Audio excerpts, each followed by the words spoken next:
The new camp was indeed new. The living barracks, production facilities, kitchen, dining hall, German barracks, fences, towers, gates, everything was made of fresh wood, new, shining.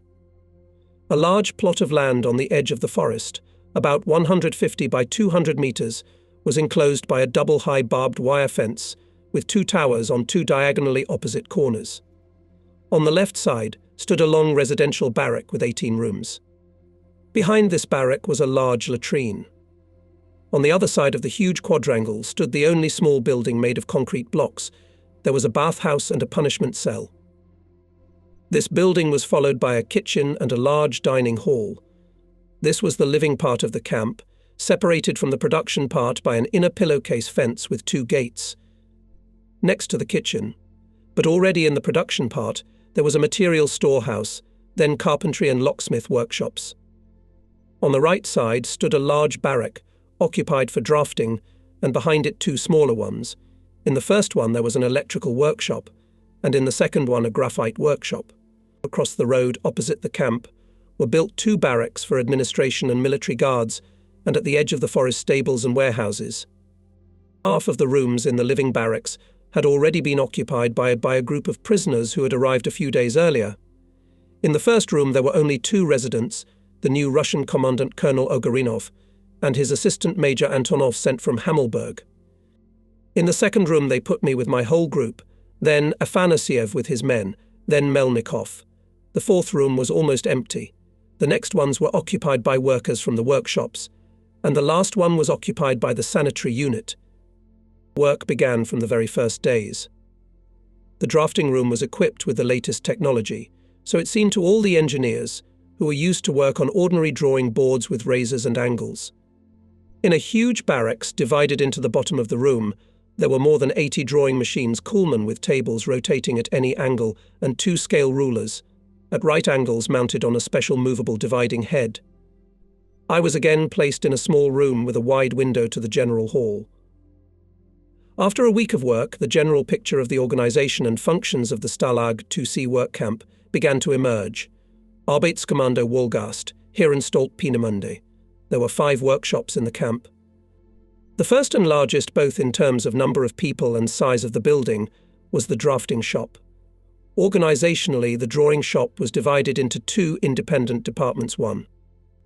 Bureau Vorrichtungen Bureau of Adaptations, which was run by an engineer from the Darmstadt Higher Technical School, Pellet, and 2. Technisches Bureau, the technical bureau under the direction of Professor Jenik of the Stuttgart Polytechnic Institute.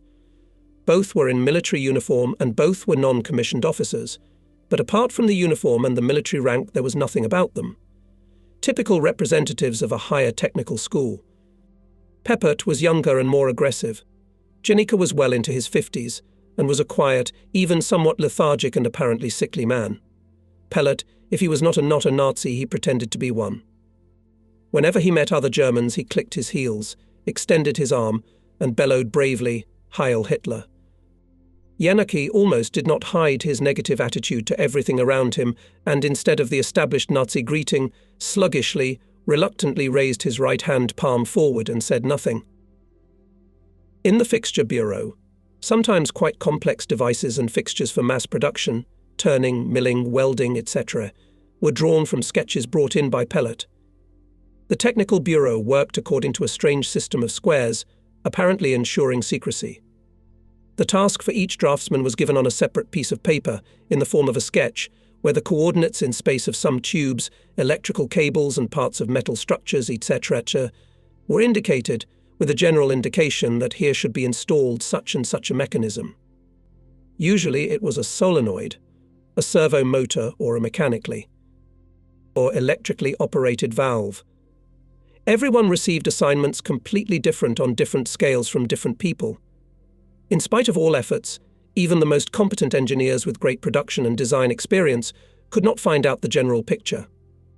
I, to whom all the finished products flowed, sometimes sat for hours over these drawings, trying to understand their interrelation or to get at least a remote hint of what these units could be used for, but alas, without any success. The second by the number of people working was the electrical workshop. It was headed by a young, quick-footed, non-commissioned officer with an amputated left arm engineer Keeler, or simply Franz, as everyone called him. There they assembled individual panels, consoles, and so on. Almost all of these schemes often involved some kind of box, hermetically sealed with the contacts taken out. The electricians had little idea what they were doing either. The next workshop was a graphite workshop. The head of it was an elderly, enormously tall German in civilian clothes, Herr Peritner. Silent, always gloomy, but calm and even friendly. There, from graphite powder and sticky, foul-smelling liquid were moulded blades, very streamlined type, and then these blades in special furnaces were subjected to heat treatment. In the locksmith's shop, frameworks for the electrician's panels and levers with fixtures for the graphite shop were made. Finally, in the carpentry shop, packing cases were made for the electrician's products and graphite paddles. Russian Commandant Colonel Stepan Davidovich Ogarinov did nothing but read all his free time during the day when everyone was at work, for there were plenty of books and the library was in his room. After work the preferencists would come to him and the polka would last until bedtime. All the work in the camp was conducted by the Assistant Commandant Major Vladimir Yakovlevich Antonov, an attentive, intelligent and balanced man who could get along with the motley mass of prisoners and with the Germans. He knew German well, so there was no interpreter in the camp.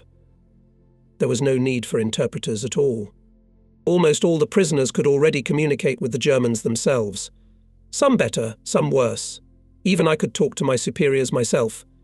I understood them almost completely, and if they sometimes found it difficult to understand me, there was always Melnikov or another of the specialists, who already knew German well enough. The whole huge blueprint barracks was divided into 2 halls. At the entrance to the barracks, 2 small rooms were arranged.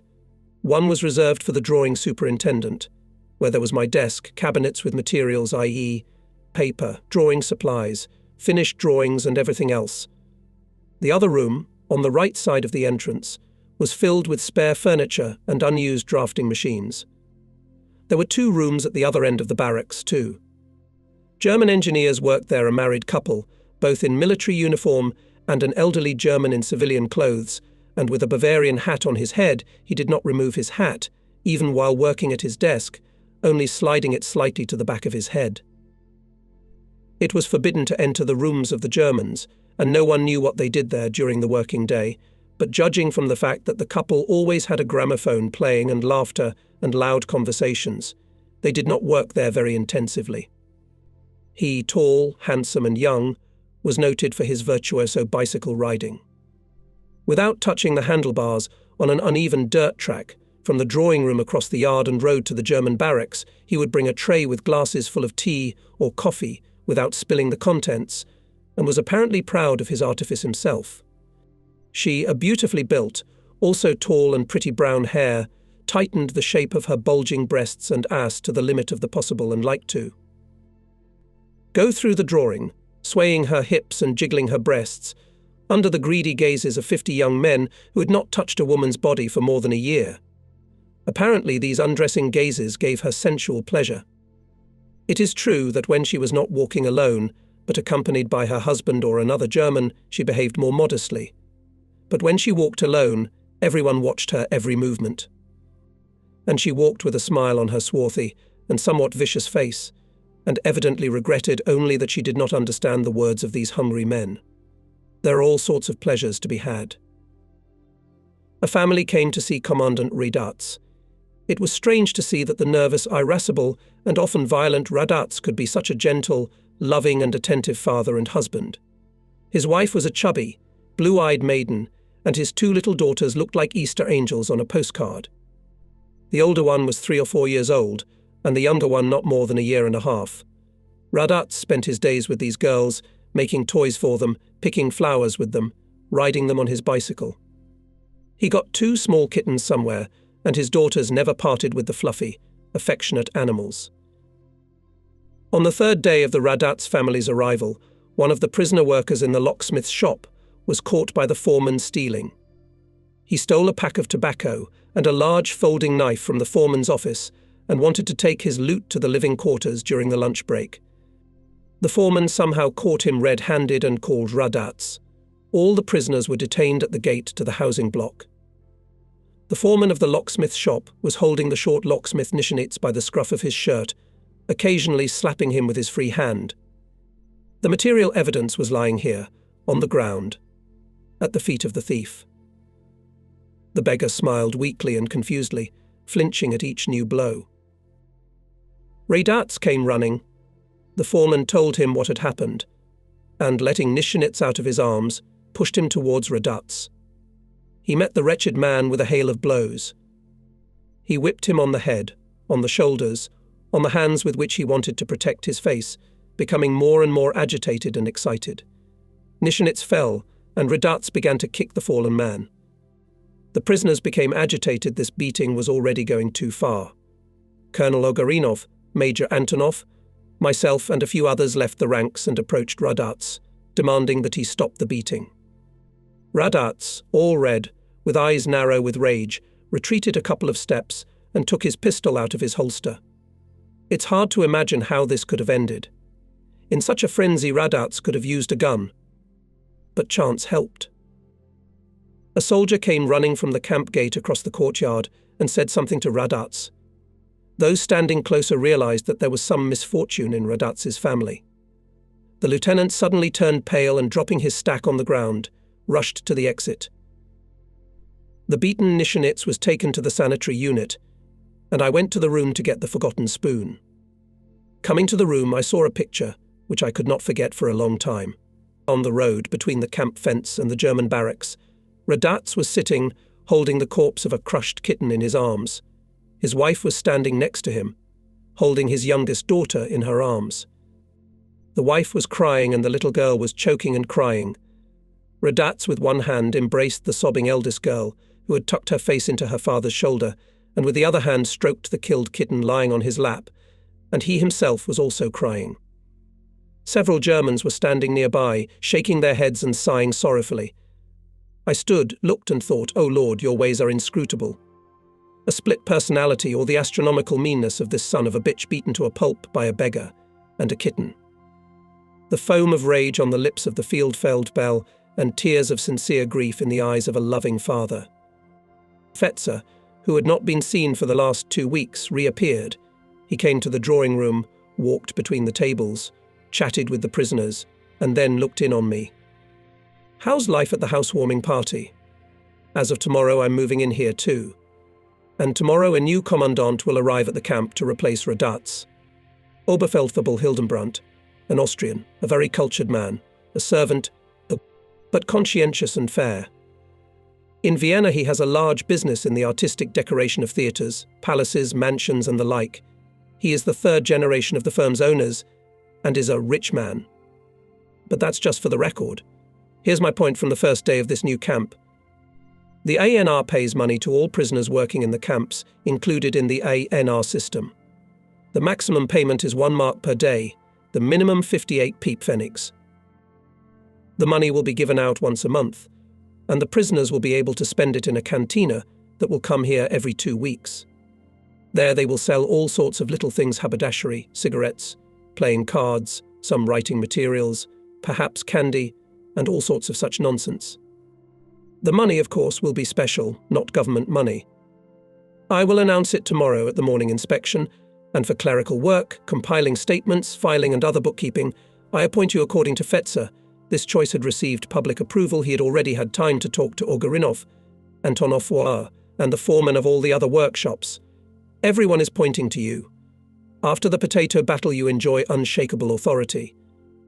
From that day, on 5 or 6 evenings a month, I began to work in Fetzer's room, going there immediately after drawing. On these days I was given a soldier's dinner from the German kitchen. The work was trifling. I quickly got used to it. The new commandant, Oberfeldwebel Hildenbrandt, was a tall, thin man of about 60, very calm, composed, benevolent and caring in appearance. He immediately organized a repair shop, where they mended clothes, linen and shoes for the prisoners. The bath now worked 4 times a week, also the laundry. Medical examinations were conducted, and the sick were taken once a week to a doctor in the city. Hildenbrandt also organized visits to the dentist. I took advantage of this and went to the dentist, who pulled out the roots of the teeth broken by the police in Zamosk and put a stainless steel bridge on them. I was very pleased to be able to smile again. At the end of the month, Fetzer told me to come to work in his room in the morning and Sunday, because on Monday I had to take the payrolls to Peenemünde. I came immediately after the check. Fetzer was still in bed behind the curtain that divided his room into living and office halves. I began to work, and Fetzer spent a long time behind the curtain shaving and dressing. Fetzer now wore a military uniform with green piping, patches and epaulettes, and was in the rank of Oberleutnant. When he had finished his toilet and was going to the dining room to have breakfast, he asked me to tidy up the room, as he was expecting an officer from Peenemünde. I cleaned the tables, even swept away the dust and drew the curtain. Because Fetzer had left his bed untidy, his things were scattered, and the basin was full of water after washing and shaving, and sat down to work again. An hour later Fetzer returned, looked behind the curtain, and suddenly said indignantly, "I told you to clean it up." It was quite evident that Fetzer intended to make of me not only a clerical clerk, but also his valet. I got up, stacked the papers on the desk, and walked to the door. "I have agreed to work in the clerk's office for the position of your footman or valet. Look for someone else. It is not in the rank of a senior lieutenant in the German army to have a valet in the rank of major in any army, including the Soviet army. Even your field marshals use non-commissioned officers or soldiers for that purpose." "Permission to go," I said. With this conversation defined our relationship with Fetzer. I continued to work in his office, but never again did he try to use me as a servant. The relationship was a strange one. Often, after finishing my work in the Chancery, I would stay in his room for several hours, and he and I would argue on a wide variety of subjects. In private with me, he would gladly expand the topics of debate to the most acute questions: the philosophy of National Socialism as a counterweight to communism and capitalism, racial theory and attitudes toward Jewry, religion, morality, the structure of society, etc. He was a Kazan student in spirit, and liked to argue crossing pikes in verbal duels with a worthy opponent, and since in the atmosphere of Nazi official unanimity, arguments were as impossible as in our Soviet unanimity, I turned out to be a psychological outlet for him, especially since to a certain extent I was a Kazan student myself. One day in March, Fetzer asked me what I thought about General Vlasov and the Russian liberation movement. And when I replied that the name of Vlasov was unknown to me, he said, "I think you should familiarize yourself with the ideas of this man. Talk to Ogarinov, and I will get some literature for you." After talking with my buddies, Bedritsky, Lyashenko, and Rodionov, I went with them to Colonel Ogarinov, and he told us about General Andrei Vlasov. Vlasov, a lieutenant general, was considered the savior of Moscow. He commanded the 20th Army and organized a counterattack on the Germans that led to their retreat from Moscow. Then he was appointed by Stalin as deputy commander of the Northeastern Front, but somehow the Germans managed to defeat this section, and Vlasov was taken prisoner by the Germans in July 1942. Even earlier, in Hammelburg, our captured generals had different assessments of events and differently defined the future role and goals of the entire mass of prisoners. The basic question was, who is enemy no? One? For some, the enemy no. One was Hitler, for others Stalin, and for others both Hitler and Stalin at the same time. For Karbyshev, the enemy no. One was Hitler. For Lukin, Stalin and Hitler did not differ from each other, but for generals Trukhin, Zhelenkov, Melishkin, and others no. One was put on Stalin's chest. Now General Vlasov also believes that now Russia has a historic opportunity to do away with Stalin, taking advantage of the Germans as a military ally and supplier of everything necessary for the creation of the Russian Liberation Army. Vlasov and his associates are convinced that Russia is too large and potentially strong to fear being enslaved by a post-war victorious Germany. Recently, of course, while still under full German control, a center for the Russian liberation movement has been organized and work has begun on the creation of armed formations of the same name, or ROO. This center is now negotiating with the military organizations of the White Emigration, the Cossacks, Russian Corps in Yugoslavia, Ukrainian nationalists, representatives of Caucasian nationalities, Belarusians, etc., with the aim of creating a united anti-communist front of all peoples inhabiting the Soviet Union. Some believe that behind all these names there is a potential human reserve to create a really large army, but of course the main influx of soldiers and officers is expected to come from the POW camps. The Germans will be releasing volunteers from captivity to the Roa. Ogarinov warned that, according to the information he had, we could soon expect the arrival of propagandists from the centre in all camps, including ours in Wolgast, who would be engaged in explaining Vlasov's ideas and recruiting volunteers for the Roa. Soon we began to receive from Stalag the newspaper Zarya, published by the Organization Movement for the Liberation of the Peoples of Russia, and the camp became as excited as a swarm of bees. Immediately they were loudly speaking for or against, but the majority was still silently and cautiously digesting this news in themselves. I, too, gave serious thought to this news. At any rate, it was one, and probably easily found, way out of the deadlock of captivity, at the end of which only the NKVD was otherwise foreseen. Besides, it seemed to me that, under all circumstances, enemy no. One was Stalin and the Soviet system. With every new issue of the newspaper Zarya, with every new rumour or report about the situation on the war fronts, everyone began to realise more and more clearly that the time was approaching when an independent and very serious decision had to be made what to do when the war came to an end. Outwardly, everything continued as before. Almost 300 prisoners worked in their workshops, lived behind wire fences under guard, but somehow they got out of the state of complete isolation from the outside world, and as if joined what was being done in the world, on the other side of the wire. In the first days of June, a new drama played out in the camp. Every day, according to lists drawn up in advance in the drawing room. As in all other workshops, after the work was finished, someone was left to clean the room. On this day, 2 of the 4 cleaners asked to be replaced, which was often the case. The other 2 volunteered, the job was over, everyone left, and the janitors went about their business. Usually after an hour and a half or 2 hours, the cleaners returned to the housing block.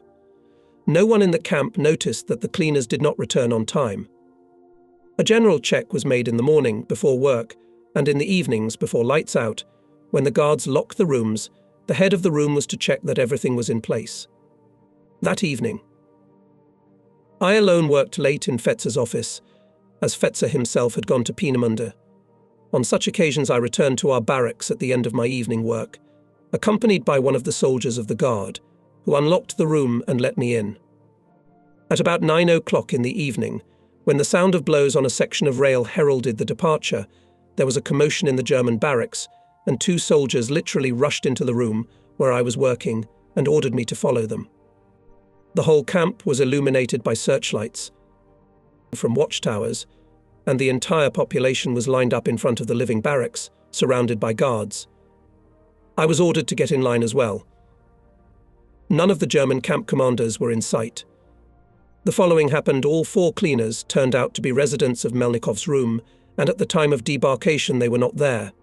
While we were standing in front of the barracks, 2 cars full of soldiers drove up from Wolgast. The soldiers cordoned off the camp. We could see that Hildenbrandt, Valura and several others entered the drawing room and then walked around it with lanterns. One of the guard soldiers came and took Zero Garanov, Antonov, Melnikov and me to the German barracks. The rest of us continued to stand in the yard under the beams of the searchlights. In the room of the camp office, the 4 of us began to be interrogated one by one. The whole picture became clear. One side of the drawing faced the camp fence, between the barrack wall and the fence. The distance was no more than 3 meters, and all this space was overgrown with tall weeds. Just beyond the fence was a field of wheat that was already quite tall and beginning to sprout. 4 cleaners opened a window and, taking advantage of the dusk, the weeds and the inattention of the guard on the tower, cut the bottom 2 rows of barbed wire and slipped into the field. Beyond this field was a swamp, a thicket of bushes, and then, at a distance of half a kilometre, began an area of solid marshes extending to the seacoast. The interrogation was led by one of the 2 Germans in civilian clothes who had come from the city. Our daddy, as Oberfeldwebel Hildenbrandt was called in the camp, sat frowning like a cloud, asking almost no questions. Ogarinov and Antonov were released very quickly and taken back to the camp, but Melnikov and I, separately or both together, were interrogated long and persistently. The interrogators were mainly interested in the fact that all 4 fugitives were from Melnikov's room, and that I had allowed the duty officers to be changed, with the result that all 4 were together in the cleaning of the blueprint. During the interrogation came Fetzer, who had obviously been summoned to the camp, and an Oberleutnant from Peenemünde von Brunte, the Wehrmacht representative in charge of all work teams of prisoners of war in the ANR. Fetzer behaved quite correctly and politely during the interrogation, but von Brunte shouted, swore, promised all kinds of punishments and penalties to Melnikov and me and to the whole camp.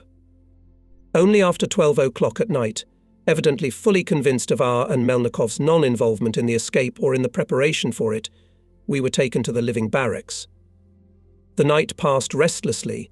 The barracks was guarded by a reinforced detachment of soldiers. They walked under the windows, talking loudly. Cars often passed by on the road. Shouts and barking dogs were heard. An airplane flew over the camp several times.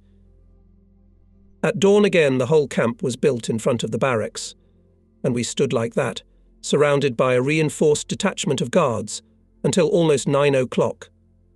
Then 3 cars appeared on the road, from the coast side, and they drove slowly along the fence. On the second car, with its sides down, lay the bodies of 2 of our fugitives who had been killed, and over them, bound and bloodied, stood the other 2. After this spectacle, we were ordered to disperse to the workshops for work. Before the end of the day, Fetzer appeared in the drawing room. He gathered all of us and told us how all 4 of us had been caught. They had managed to get quite far away during the night through the swamps, but apparently lost their orientation and by morning were back in the immediate vicinity of the camp. They were detected from an airplane von Brunte and ordered to fire on them. The fugitives scattered in all directions and then began the hunt for them, each one separately. 2 were shot, 2 were wounded and in addition beaten.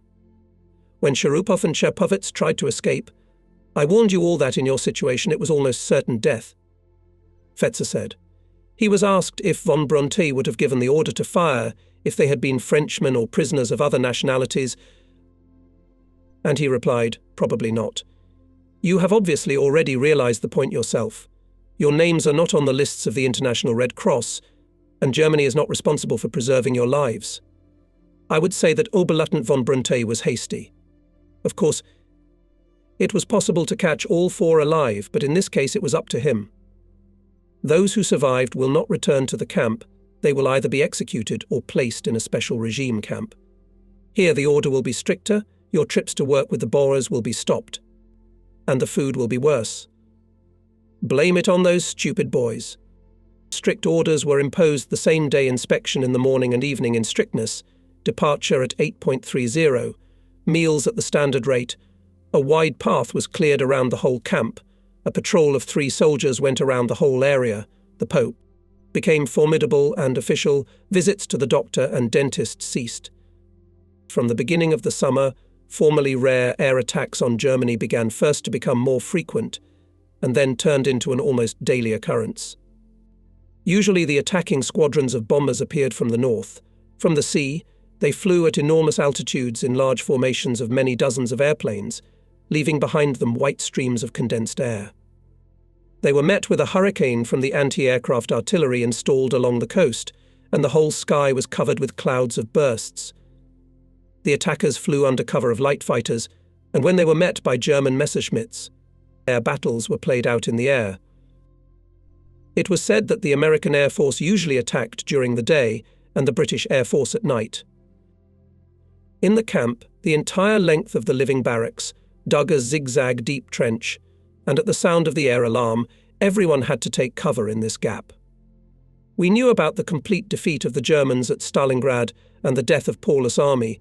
We knew that in fact now the Germans had switched to a defence strategy and were retreating along the entire front line under the ever-increasing onslaught of the Red Army.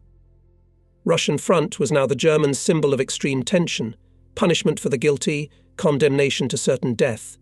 Even among our German superiors, including Fetzer, felt confusion and uncertainty. The German command was now already considering the possibility of landing an amphibious assault somewhere in Italy, France or Norway. 2 failed attempts to escape from our camp, Fetzer's words and the systematic failures of the Germans on all fronts made the subject of escape a very hot topic among the prisoners for some time. After all, it was certainly possible to organize an escape from our camp, and even with forethought and caution, to hope for success. The main question was where to and why. Everyone among us knew that if anyone, a single person or a small group of escapees, had managed to reach the front lines of the Soviet troops, no one would have received them as heroes. They would have been arrested, probably tortured in interrogations with hand-to-hand abuse, and they, mutilated and dishonored, would have ended their lives in the concentration camps of Siberia. Many knew this well from the experience of the Finnish War. However, when the Allies captured some part of the mainland, and no one doubted the close probability of this, they would be received there as heroes, but would be handed over to Soviet representatives, and the result would be the same knocked-out teeth, broken ribs and the same Siberian concentration camp, but with the additional charge of being a spy. There was nowhere to go and no reason to run. The only point of escape was to somehow get lost in Europe, take refuge until the end of the war, and then try to find his place in the post-war situation. But that would require outside help and a safe place to hide indefinitely. This was pure theory. This pessimistic assessment of our possibilities and the results of a successful escape was compounded by the fact that our camp had more than 80% of the Komsomstview. What could sometimes be forgiven to a private did not apply to a commander. This is also from the experience of the Finnish War. Escape for the sake of escape, of a purely adventurous order, few could be attracted because it would be foolishness and a pointless risk. The rower began to be mentioned more and more often as a possible way out. There is at least some hope there, if the matter grows to the necessary scale, and besides, for peace and death is red, especially if one's life is given for a just cause. Some people had already made such a conclusion for themselves, and were not ashamed to express it in conversations. There were 3 new engineers in the drafting room. Soviet engineers. 2 occupied the room where the warehouse was, against mine, and the 3rd worked in the room of the German in the Bavarian hat. Jinaiki said they were Russian rocket engineers, and that they had volunteered to work for the Germans. All 3 were dressed in soldiers' uniforms, without any insignia. 2 lived in the city and came every morning on bicycles, and the 3rd was given a room in a German barracks, next to Fetzer's room. Before the war, these engineers had worked on the design and testing of the Red Army's famous Katyusha rocket weapon. Those who lived in Wolgast were clearly shunned by the prisoners, reluctant to enter into conversations and try to avoid them. But the one who settled in the German barracks, on the contrary, was very sociable, often came to the drawing room or to my room. His name was Semyon Vladimirovich, or simply Senya. He was, as they call it, a motor parubok, swarthy, agile, probably a little younger than me, cheerful, cunning and secretive, if the conversation was about his work in the present and the past. Once he told me that he was a street kid. From the age of 7 to 15 he had been hanging around the SS. It was strictly forbidden to enter their room, as well as the rooms of other Germans working at the drawing office. In the evenings, when I was working in Fetzer's room, he would drop in to disturb me, as he used to say. I tried to find out from him what they were doing in Peenemünde and what he and his colleagues were doing here, but he told me bluntly, "Don't ask. I can't answer anyway." He quickly established an acquaintance outside the camp with a group of girls from Ukraine working for a neighbouring rich Bauer, and often disappeared there in the evenings. Sometimes he would bring me a bottle of beer. The girls stole it from the owner, especially for you. There's a girl from Kiev who sends her regards to her countryman at this Bauer. His name was Herr Frohlich. Our brigades from the camp were always working, and I visited him a couple of times. Among the other Boers with whom our brigades worked, Frohlich was famous for feeding the prisoners very well. One evening Senya said to me, "Tomorrow you will have in your camp very big bosses from Peenemünde and from Berlin. There will be a great spectacle. There will be Herr Braun himself, the chief of the chiefs in Peenemünde." Before I left, Fetzer, who had come from the ANR administration, also appeared and confirmed Sini's words, "Tomorrow the ANR leadership will show our camp to some persons of very high position in the government." In the morning the rising was done an hour earlier, at 5:30 a.m, and immediately everyone was put to work cleaning and tidying the camp living quarters and workshops. The camp was simply flooded with Germans in uniform and in civilian clothes. When we were cleaning the yard, several military trucks came to the camp. They brought a whole military unit, at least 1,500 soldiers, and what a lot of them. All were well uniformed, all with automatic rifles, all young and all with SS badges. The arriving soldiers replaced our permanent guards at all posts, on the towers, on the perimeter of the camp, and inside it. Even at the door of each workshop sentries were posted. On the road, these visiting soldiers had placed barbed wire slingshots they had brought with them, and even at the edge of the forest their patrols were visible. Such unusual measures prompted the speculation Hitler himself must be coming. The distinguished guests were due to arrive by 10 o'clock in the morning. At 9:30 all preparations were finished and everyone took their workplaces. All the Germans were obviously worried. Even phlegmatic Geneik walked on the drawing, nervously rubbing his hands and all the time looking at the courtyard through the windows. Exactly at 10:00, a whole caravan of limousines drove up to the camp. In front and behind rode squads of military motorcyclists.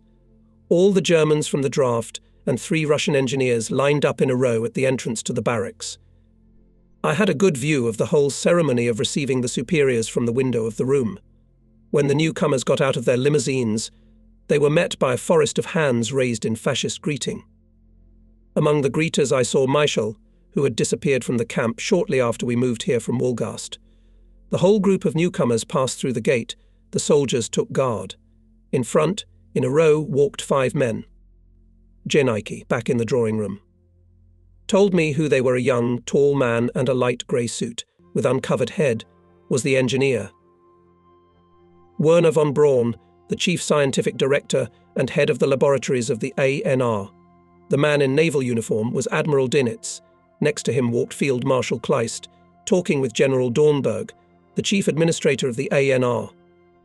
And the man in military uniform on the other side of the admiral was none other than Albert Speer himself, the Minister of Armaments of Germany. The entire group of newcomers, led by these 5, walked through the entire camp. They examined the dwelling barracks, the kitchen, the canteen, the locksmith and carpenter workshops, very cursorily, without lingering, but at the graphite workshop. After examining it, they stood in the yard, discussing something. Through the electrical workshop they again passed quickly, and at last all the superiors came to our barracks. Apparently they were interested in where the escape had taken place a month ago. They went around the barracks and Oberleutnant von Brunti showed where it had happened. Only Braun, Speer and Kleist entered the drawing room, while Dornberg and Dinitz remained in the courtyard. Braun shook hands with Geneik, nodded his head to Pellert, and walked slowly down the length of the middle aisle to the back doors. Here he stopped and began to joke with a busty German woman. Then he, Speer and Kleist went into the room of the German in the Bavarian hat and talked in his room for about 10 minutes. All 3 of them came out laughing and walked with quick steps back to the main entrance. Only here Braun turned to the prisoners standing at their desks and said loudly something like goodbye, waved his hand, and went out into the courtyard. Neither Speer nor Kleist dignified us with their attention. It was as if they had taken us as an addition to the furniture, and that was all. All the superiors were in the camp for no more than 40 minutes. All the newcomers got into their limousines and, accompanied by a forest of tensely raised hands, drove away. After another half hour and all the SS men who had arrived got into their trucks and also disappeared in a cloud of dust, the life of the camp returned to its usual course. But we, the prisoner engineers, were impressed by the visit of such a high-ranking person, by the very fact of the visit. If they came, even for 40 minutes, to this camp, it means that this place is important. And if so, why? What are we doing? What does our camp exist for? Until the visit of the big bosses, most of the prisoners in the camp had given little thought to this question. What are we doing? And somehow subconsciously tried to minimize the importance of the ANR in the German war industry. Even myself and my closest comrades, looking at our work, could not see anything serious. The drawings that were made in Peldert's group were the simplest representations of devices for mass production of parts on lathes or milling machines, or for electric welding. There was nothing secret, special, or important about them. Such drawings could be made by draftsmen of the most ordinary level from sketches received from Peenemünde. The drawings produced under the direction of Prof. Janicki were certainly not intended for the production of what they depicted. They were most likely illustrations for some technical books, textbooks, or perhaps manuals. That had reassured us. But now we began to perceive differently the familiar sight of long shells, like small airplanes flying out of Peenemünde over the forest, roaring and rumbling upwards and disappearing into the sky. It was becoming quite clear that while the production of the blueprint had an indirect relation to these projectiles, the production of the graphite and electrical workshops was the direct manufacture of parts for them. I began to question Semyon, Fetzer, and Janicki cautiously in order to get a clearer picture of what was being done by Peenemünde, into whose system we had fallen by fate. Seaman was again reluctant to speak to me on these subjects. "I've already told you once, don't ask me to answer, I can't. Understand my situation too, I never got more out of him." When one evening, while working in Fetzer's room, I asked him, as if by chance, a question about what NAR was manufacturing, he replied very sharply, "None of your business. You and I can rant on any topic we want, but the topics and their depth are determined by me. The topic of Peenemünde is not on the list. I think you are intelligent enough to realize that. Besides, your curiosity could be misunderstood, and that could bring a lot of trouble, but Janicki proved to be more wordy and frank. I, with Karl Janicki, professor of theoretical mechanics at the University of Stuttgart, established very good, just friendly relations from the very beginning of our acquaintance. He was much older than me, almost 20 years, tall, fat, grey-haired, with a flabby, wrinkled face, a large nose and strikingly blue, clear, childishly kind eyes. He often sat in my room and read books, usually philosophical, and sometimes the Bible. I asked him the same question, what products do the NAR plants produce? And Janicki simply said, those noisy little airplanes you see and hear almost every day. Then he sighed and added official Germany praise for victory and for the success of the work at Peenemünde, and we, unofficial but basic Germany, pray to God to send us peace. The name of these rocket projectiles, Vergeltumswaffe, speaks for itself. But I advise you not to ask anyone such questions and to forget at once what old Janicki told you. Thus at last the dot on I was put. We learned what business we were involved in and why it was so important for Germany that people like Speer, Dönitz or Kleist came to our backwater. This knowledge didn't change anything. We had a different knowledge refusal to work was punishable by immediate arrest and being sent to a special regime camp, also called Morilka, where people rarely survived more than 6 months. Rodionov was a living witness to what this special regime was like.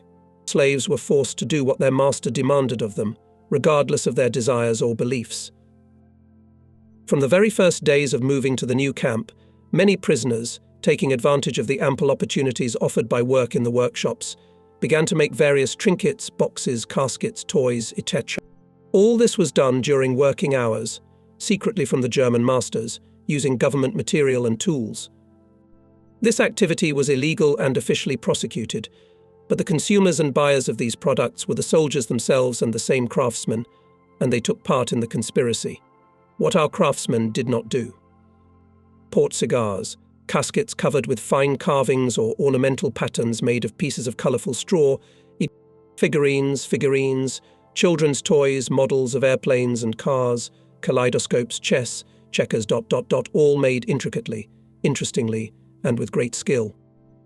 An epidemic of bushcraft took over all the workshops, including the drawing shop, where the art of drawing portraits from photographs brought in by customers especially flourished. Germans eagerly bought this clandestine production and paid with bread, cheese, cigarettes or tobacco, cookies or homemade products up to and including jam. A real war began between the official representatives of the camp administration and the mass of prisoners. Those caught in the act or red-handed were fined with the loss of a day's wages and their wares confiscated, but the administration was losing the war. The German customers were too well paid to fear punishment by the German supervisors. So the administration gave in. A compromise was adopted that suited all three parties involved in the conflict: the captive craftsmen, the buyers of the goods and the camp administration. In one room of the barracks they set up a workshop for work in their free time, i.e., after work in the workshops and on Sundays, provided the workshop with the necessary tools and appointed a chief, Major Bedritsky, responsible for issuing tools to the masters and for receiving them before closing the workshop. The prisoners undertook not to engage in smuggling work during the working day and not to steal materials, but to obtain it from the hands of the German in charge of the workshop in question, from scraps or leftovers unsuitable for the main production purposes. Everyone was satisfied. This auxiliary production took on such a scale that Fetzer set up a special shop in the German barracks, where visitors could choose and purchase their favorite item. The main currency was bread cards and tobacco products. When enough bread cards were collected, 2 prisoners accompanied by a soldier would go to the bakery in Wolgast and bring with them bread in sacks, which was divided among the sellers according to the price for each item sold. Bread was no longer a rarity in the camp, and on the paths you could sometimes find an unsmoked steer. Hunger, cold, disease, dirt, parasites, rags, and the arbitrary rule of the camp police were all behind us. Podnizy, Zamosk, Biala Podlaska remained in the past as a heavy nightmare. Life in the Wolgast camp was a human life, although the human beings were deprived of the main human attribute, freedom. And if questions of mere animal existence were a thing of the past, questions of human life became more and more important. What are we doing? The morality of our behavior. What can we do today, and how can we prepare for the future? On the night of August 17th to 18th, 1943, an event of world significance took place in the immediate vicinity of our camp that dramatically changed our position as prisoners working for the military needs of the country that had captured us. After 11 o'clock at night, air raid sirens wailed somewhere nearby. The prisoners in the room woke up and waited for the cry of the bitch as the alarm siren at the camp gate was called. When the bitch gave her voice, the guards immediately opened the doors of the rooms and shouted "Raus, Raus," and we all had to run across the yard and jump into our bomb shelter, i.e., into the trench. The sirens fell silent for a while and then howled with renewed vigour, joined by the voice of our bitch. As usual, all along the coast anti-aircraft batteries began to work, and the familiar rumble of bomb trucks joined these familiar sounds. Usually this murmur increased gradually, reached a maximum and gradually stopped as the attacking squadrons continued their way further south, towards Berlin, and towards the centre of Germany. This time it was unusual. The bombers were directly above us, and the camp began to be literally covered with small fragments of exploded anti-aircraft shells. Behind the woods flashed searchlights and illuminated clearly descending bombers and accompanying fighters. A few minutes later, the ground shuddered from the explosion of bombs somewhere very close. Peenemünde. There was no doubt, beyond the forest, beyond the strait, at a distance of 5 kilometers from the camp island of Usedom. Peenemünde, 3 waves of bomb trucks at intervals of 10 or 15 minutes dropped a load of bombs on an area of several square kilometers. By 1 a.m., everything calmed down, the alarms sounded, and we returned to the barracks. Everyone had the same thought, kaput Peenemünde. Such a massive attack of many hundreds of bomb carriers, dropping many hundreds of tons of bombs, we had never experienced before. Kaput Peenemünde. The morning rise was at the usual time, but one of the junior non-commissioned officers of the guard was doing the inspection. The camp authorities were nowhere to be seen. And missing from the drawing board were G. Nike, Pellet, the husband-wife Zimmermans, and our Russian engineers. Only a German in a Bavarian hat walked briskly down the passage, sullenly and without his usual smile, and disappeared into his room, closing the doors tightly. During the day, some military and civil servants came and went to the German barracks. Hildenbrandt, Valura, Fetzer appeared, but no one came into the camp. After work, I wanted to go to Fetzer's office to find out something, but the guards would not let me in and ordered me to return to the camp. The unusualness of the previous day, with almost no Germans in the camp, except for a few soldiers who did not want to talk about the results of the night raid, only confirmed that something very serious had happened, the defeat of Peenemünde. The night passed quietly, and in the morning, immediately after the inspection, all but Colonel Ogarinov, Major Antonov, and a few sick in the sanitary room were taken out of town, loaded into large trucks, and taken to the island of Usedom. Before the shipment, Papa Gielenbrandt warned us that we were travelling as prisoners of war, not as prisoners of war, and therefore should be very careful in our display of emotions and reactions to the orders of those who would command us. Everyone there in Peenemünde is in an extremely nervous state right now, he said. He turned out to be right. As soon as our camp convoy handed us over, already on the island, into the hands of another convoy from the ANR military guard, we immediately remembered the fall of 1941 and our memorable march to Leissigere. The soldiers of the convoy, and especially their chief, an elderly, wiry and vicious field officer, did not hesitate to use sticks and rods, with which they were all armed in addition to their carbines. It was not until 2:00 in the afternoon that we arrived at the place of work. On the way we saw the results of the air attack. Whole villages had been completely destroyed, the roads in many places huge craters, the railroad along which we were walking had been put out of service for many weeks. In several places, right on the side of the road, were stacked corpses covered with tarpaulins, waiting to be buried or taken away.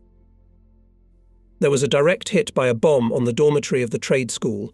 Over 70 boys were killed there. We saw their corpses. Already at night, when we returned to our camp in Wolgast, we learned about the overall results of the raid on the night of August 17th to 18th. In 3 consecutive raids of the British Air Force participated about 600 bomb carriers, dropping at least 2,000 tons of bombs on the targets. The losses of the attackers were 15 or 17 bombers and 5 or 6 fighters. The target of the first raid was the residential settlements of the complex, including work camps. The second wave dropped its load on the production area, and the third wave destroyed all the experimental laboratories and devices. At least 75% of all buildings were reduced to rubble. At least 6,000 people were killed and nearly 2,500 wounded and maimed. For the Allied Air Force, the game was worth the candle. Peenemünde ceased to exist. We were given dry marching rations and ordered to be ready to go in 20 minutes. We were then divided into 4 groups and dispersed to different parts of the affected area. In many places the fires were still burning and fire crews were working there. The group I was in was first led to an almost completely destroyed brick 2-story building, where we stood for about 15 minutes waiting for instructions. But then they moved us to another place, to 2 other low and long barracks-like structures made of corrugated galvanized iron, standing at right angles to each other, with semicircular roofs and lots of pipes of various sizes sticking out in all directions. The bomb hit the ground near where the 2 structures joined, and there everything collapsed. The task was to disconnect all the internal equipment that had failed, broken and destroyed from the whole system and pull it out into the yard. The work was supervised by 3 Germans, the guards in a sparse table chain around these structures. From our general understanding, the facility was some sort of blown air tunnel of small capacity. The work was not too hard or dirty, and the German supervisors were not particularly pushy. Talking among themselves, they sat more than worked.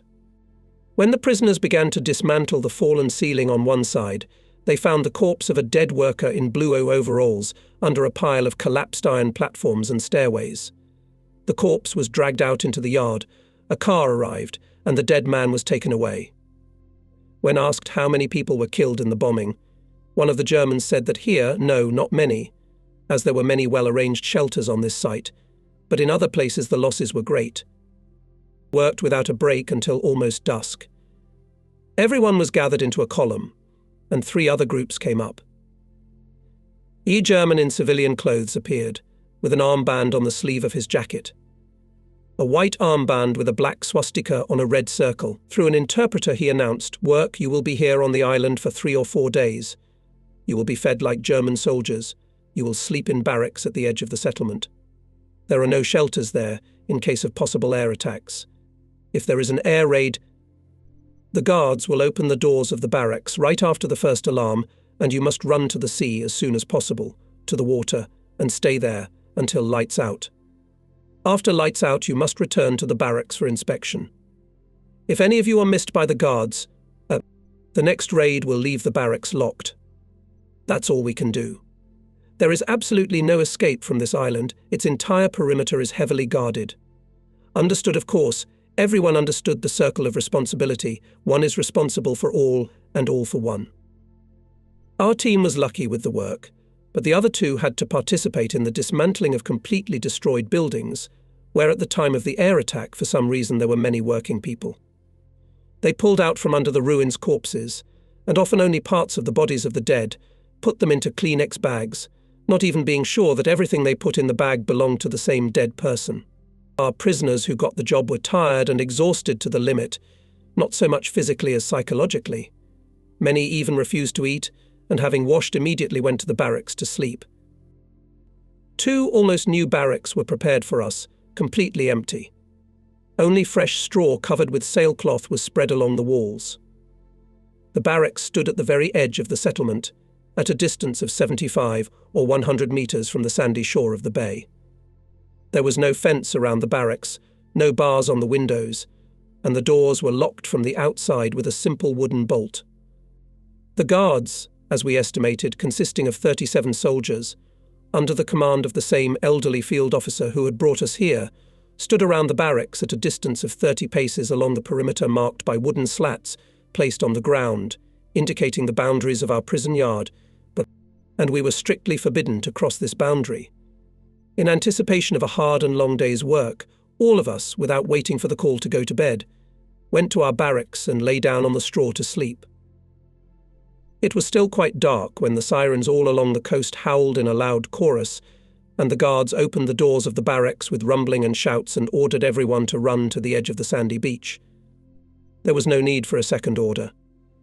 Everyone realized that if in our camp in Wolgast we were relatively safe, because the existence of the camp and its location were unknown to those who commanded the air attacks, then here we could be a direct target of bombing. We rushed out of the barracks and rushed to the water's edge, driven by the fleeing guard soldiers. The usual picture of night bombing was unfolding before our eyes. Searchlights cut the dark sky. Anti-aircraft defense painted it. With hundreds of flashes of shrapnel shells, the heavy rumble of bomb trucks, and the peculiar whistling sound of high-speed fighters of air defense. The attack this time was somewhere southeast of Peenemünde. Bedritsky determined that the bombs were dropped at a distance of 30 or 35 kilometers from us. I remembered the general map of Usedom Island, which I had seen more than once at Fetzer's, and we decided that either Schweinmunde or Stettin was being bombed. The bombing was over, but for some reason no signal was given to stand down, and we all continued to stand at the water's edge. It dawned, low rays of the sun illuminated us, standing on the beach, and a dense mass of fog, standing over the sea like a wall, at a distance of half a kilometer from the shore. Quite suddenly, 2 fighter planes flew out of the fog at an almost glancing flight and, firing long machine gun bursts at the crowd, disappeared back into the fog in a westerly direction. There were 2 dead Vasya Chudnov, a kitchen worker, and a mechanic Pyotr Dementyev. 1 soldier from our convoy was badly wounded. We carried our dead comrades to the barracks and lined up in a carriage near their bodies. It was firmly decided, despite the direct danger, not to go to work, but to demand to be sent to the camp. Despite our powerless position, we were convinced that the Germans had gone too far in violating all the rules of prisoner of war detention by forcing us to work under enemy fire. Breakfast arrived, and the commander of our convoy, a field sergeant, ordered us to have breakfast and go to work. Afanasyev, who took command over us, declared to the field febble that we would not go out of formation, would not accept breakfast, but would not go to work, and that we demanded the arrival of a senior officer to whom we would state our grievances. The fieldfell did not expect such determined resistance. He left quickly and returned 10 minutes later at the head of an additional detachment of soldiers of at least 50 men. The convoy surrounded us, standing still around the bodies of the dead, and the soldiers pointed their guns at us at the fieldfebble's orders. The Feldfell again ordered us to take food and go to work. We refused, continuing our demonstration of protest. As we expected, the fieldfebble did not dare to use his weapon. For about an hour we stood in the same position at gunpoint. Finally, a car pulled up and 2 officers and a man in civilian clothes got out. We continued to stand still in formation. Afanasyev repeated our demands and added that we wanted to take the bodies of our comrades with us for burial in accordance with our religious traditions. All 3 of them approached the bodies of the killed and saluted. Then a man in civilian clothes turned to the line of prisoners and in a fairly clear Russian language said, "The command and administration of the ANR expresses its sympathy to you on the death of these two comrades of yours. Now, after breakfast, your entire group will be sent back to Wolgast. You will not work here on the island anymore. You will be provided with a carriage to transport the bodies of the dead. Go to breakfast. In half an hour you'll be on your way back." The demeanour of this superior made a good impression on all of us. Someone said times have changed. Remember the fall of 1941. But now the Germans have done well, correctly, and even beautifully. Wolgast in 1943 is not Biała Podlaska in 1941. Our column moved on. 15 kilometres separating Peenemünde from Wolgast, we passed in 4 hours with 1/2 hour stop. Ahead of us, in step with the marching column, was a wagon with the bodies of the dead wrapped in sailcloth. The convoy, headed by the same elderly field febble, behaved surprisingly calm and even correct. Chudov and Dementiev were buried in the city cemetery next to Gavrilov, who had been buried there earlier and had died of pneumonia in the spring. As then the prayers were read by one of the older prisoners, who in his youth had been a sexton in the village church. The funeral was attended by the whole camp, including Hildenbrandt, Wallura, Fetzer, the Germans in charge of the workshops, and Ginaiki was also present. Over the graves were placed the same oak 8-pointed crosses as over Gavrilov's grave, with the names of the dead carved in Russian. Then Fetzer told me that our steadfastness and organisation had made a great impression in the ANR Directorate. After the defeat of Peenemünde, life in the camp somehow changed. Outwardly everything was the same: inspection in the morning, work in the workshops and drafting, lunch, dinner, toy making. I worked in Fetzer's office, brigades went to work to the neighbourhood boers. And at the same time, one could feel some confusion and uncertainty in the air on the part of the military leaders of the camp and the NAR administration. Fetzer was sometimes not seen for weeks at a time.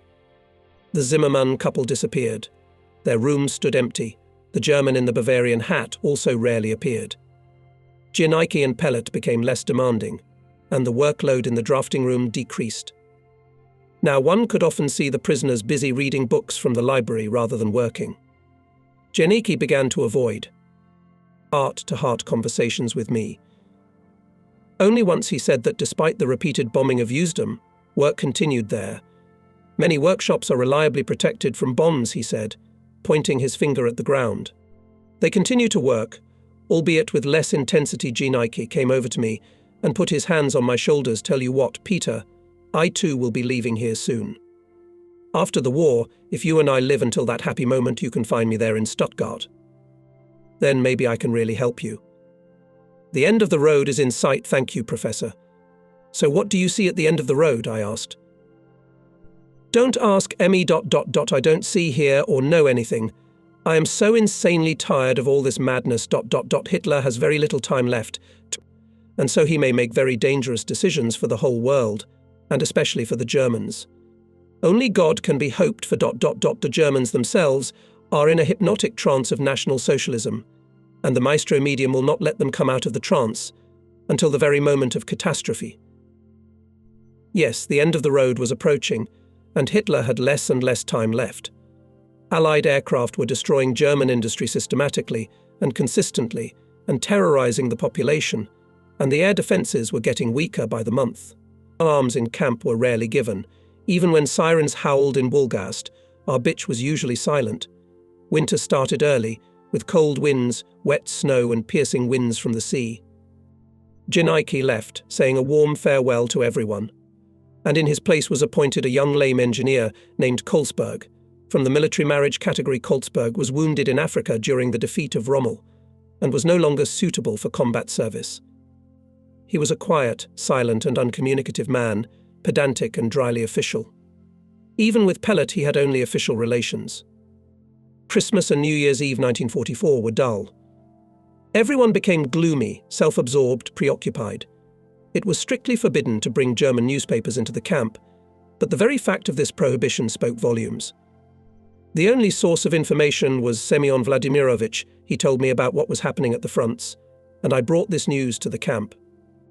The Russian newspaper Zarya, which arrived from Stalag every week, was interesting at first, with fresh thoughts and truthful analysis of events, but gradually it turned into a mouthpiece of Nazi propaganda, as it was called in the camp, and almost nobody read it. Shortly after Christmas, 2 representatives of the ROO came to our camp. They were dressed in German officers' uniforms, but without the eagle on their chests, with RAF insignia on their sleeves and pre-revolutionary officers' oval saint. George cockades on their caps. At lunchtime they were led into the dining hall by Papa Hildenbrandt and told that the lunch break would be extended for an hour and a half for an informative speech by Mr. Captain of the Russian Liberation Army. By this time 2 groups had clearly and openly formed in our camp, one sympathetic to the ideas of General Vlasov and the organization of the ROO, and the other openly pro-Soviet. This second group was headed by Captain Pugachev, who, not entirely in jest, was called Partorg. Pugachev was in charge of the shoe and uniform repair shop, and he lived in the graphite workers' room. When the visiting captain of the ROO began his address, Pugachev's group wanted to disrupt his speech, and from there came shouts of traitors. Traitors. Get him out of here, but the usually mild and sort of indecisive Colonel Ogoranov suddenly showed himself as a strong-willed commander. He demanded silence and declared that the speech of the arriving captain of the ROO was informational, that he did not permit any discussions, bickering or obstruction, and that anyone who violated his order would be removed from the hall and deprived of lunch for 2 days.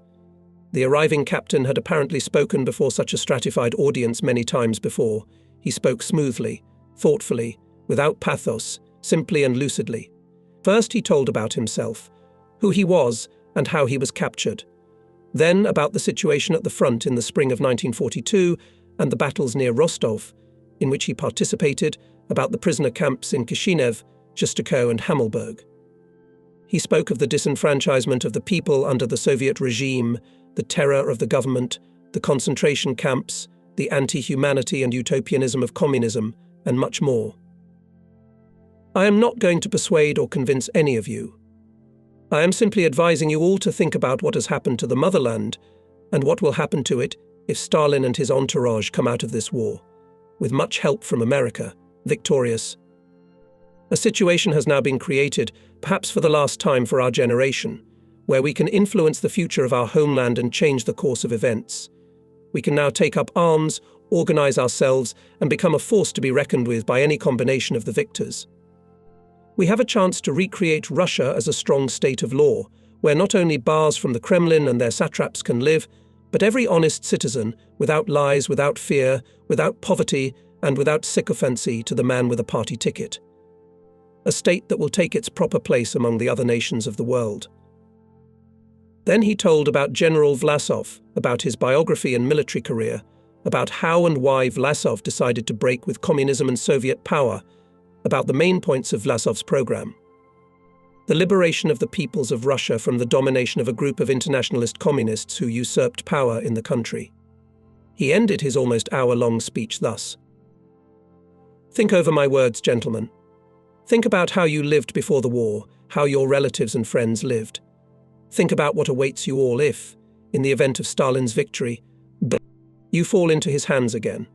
Think about what will happen to our homeland under the further rule of Stalin and the NKVD, Smersh and other Chekist organizations.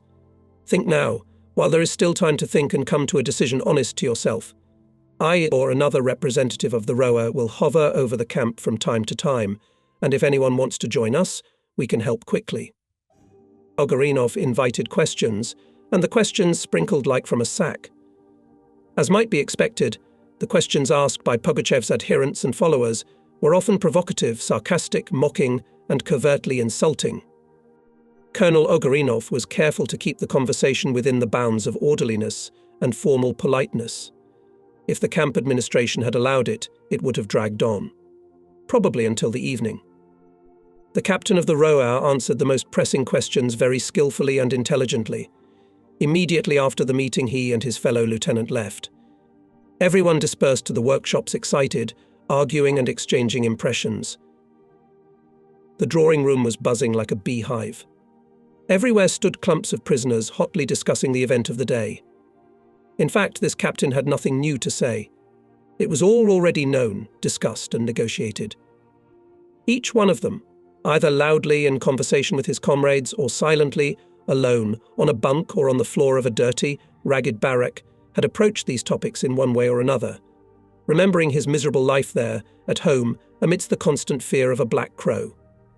Coming to the house, fear of the chief of the special unit, fear of a word of criticism, fear of arrest, working over at a general meeting, and all the other innumerable fears of everyday Soviet life, everyone has many times asked himself the question why. Why is there a vicious circle of fear and lies from which no one can escape? While everyone was living there, boiling in this cauldron of Soviet 5-year plan, over-fulfillment of the plan, Stakhanov's obligations, many people, probably the majority, did not even think about this enchanted circle inside of which everyone was. But when they had an opportunity to look at it all from the outside, when the centrifugal force of events threw them out of the circle, suddenly everything appeared in a new, unexpectedly clear in its meaninglessness form. Yes, why? Why? In the name of what? Now the news was not the meaning of the Rovian's speech, but the very fact of it. For the first time, not in a private conversation between 2 or 3 prisoners of war, but from the pulpit, loudly and authoritatively said exactly what many people were constantly thinking, and not by an ordinary prisoner of war, but by an official representative of an obviously large and quite strong organization. The result of the visit of the ROA representative had an unexpected effect soon. In less than a month, 7 men left the camp to volunteer for the RF. 3 from the locksmith shop, 2 from the electromechanical shop, and 2 from the drafting shop. Interestingly, the youngest military technician of 22 years old, and the oldest, a 54-year-old military engineer, left the drafting room. We, too, spent a great deal of time discussing the ROA officer's presentation. In fact, we were almost completely convinced that this was the only way out for us, but we were not yet ready to take the last decisive step. Fetzer asked me several times when I would sign the application form to voluntarily join the Russian Liberation Army, but I kept my jokes to myself. One day on Hildebrandt's orders, I went to work for our regular customer and consumer of labour force Bauer Frohlich. The job was engineering. This Frohlich wanted to build a new staircase in his house to replace the old one that was almost falling apart. The draftsman was to make the drawings and the carpenter did all the work. I was to take all the measurements and sketch the structure according to the owner's wishes. Frohlich was a rich man, and in addition to our work crews, he had a team of French prisoners and hulking girls from the Ukraine working for him all the time. Some of them I knew. They brought us food when we worked in the fields. Our conversation with Frohlich immediately ran into a language barrier. I did not understand him, and he did not understand me, so Frohlich called one of his girl workers. Semyon Vladimirovich repeatedly told me about this girl named Vera. She was from Kiev, an intelligent teacher, played the piano, knew German well, and according to Semyon, was very good-looking. When she arrived, I had to mentally agree with Semyon's assessment. Vera was really beautiful. With her help, everything went smoothly, and after an hour of work I had taken all the necessary measurements and understood the customer's wishes. Since there was still a lot of time before the arrival of the soldier with whom I had to return to the camp, with the permission of the owner, Vera took me to the kitchen and treated me to a cup of good coffee and homemade cookies. Her story was simple and dramatic. When the Red Army retreated, she stayed in Kiev. I couldn't leave, leaving my children at school. She told me about many things that were completely unknown to me, about the explosion of Khreshchatyk with bombs that were set in advance during the retreat of the Soviet troops, about the destruction of the Jewish population in Babi Yar by the Germans, about the Germans' brutal massacres, destroying entire villages for the acts of partisans, about the hard, powerless life during the occupation, and much more. When the Germans retreated, Vera again stayed in Kiev with her children, but immediately after the Red Army entered the city, she was arrested as a fascist collaborator and ended up in prison. Her idealistic attitude to her duties, the duties of a public school teacher, was not rewarded, but severely punished. I didn't quite understand how, but with the help of a doctor I knew, who had also been arrested for continuing to work as a district doctor under the Germans, she managed to escape, first from prison, and then through the front to the Germans. She and the doctor got a place on a German sanitary train to go to Germany, but the doctor died of a heart attack, and Vera ended up in the Ostministerium, and as a hulk ended up here with Frolik.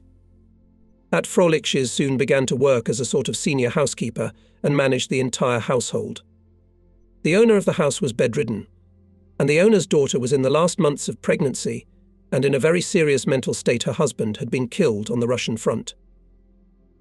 What Vera told us about the extermination of the Jews in Kiev reminded us of the first months of captivity, the rounding up of people of Jewish origin in the camps, the outrageous attitude of the Germans toward the civilian population in Poland, and the outbreak of Judeophobia among the prisoners. Obviously completely isolated from life outside the camp, we had no idea of all that was really going on. The newspapers wrote very little and vaguely about it. Our Zarya did not touch on the Jewish question at all, so we, especially those who intended to use the doors of the rower to get behind the wire before the final events of the war, began to gather information from all available sources about what the general policy of the German government on the Jewish question was, and of course, how this question was treated in the rower and among the leaders of the movement for the liberation of Russia. I tried talking about it with the Germans in the camp, but they all simply did not want to talk about the subject. Fetzer told me that the Germans believe that Jews in general are a malignant nation, that there is no place for this ethnic group in a future free Europe, and that Jews will be isolated one way or another. Semyon Vladimirovich didn't know much either, but he said that a huge number of the Jewish population in Germany and the occupied territories were imprisoned in concentration camps, and that the living conditions there were terrible, with a very high mortality rate. Representatives of the rower who came to visit us confirmed this.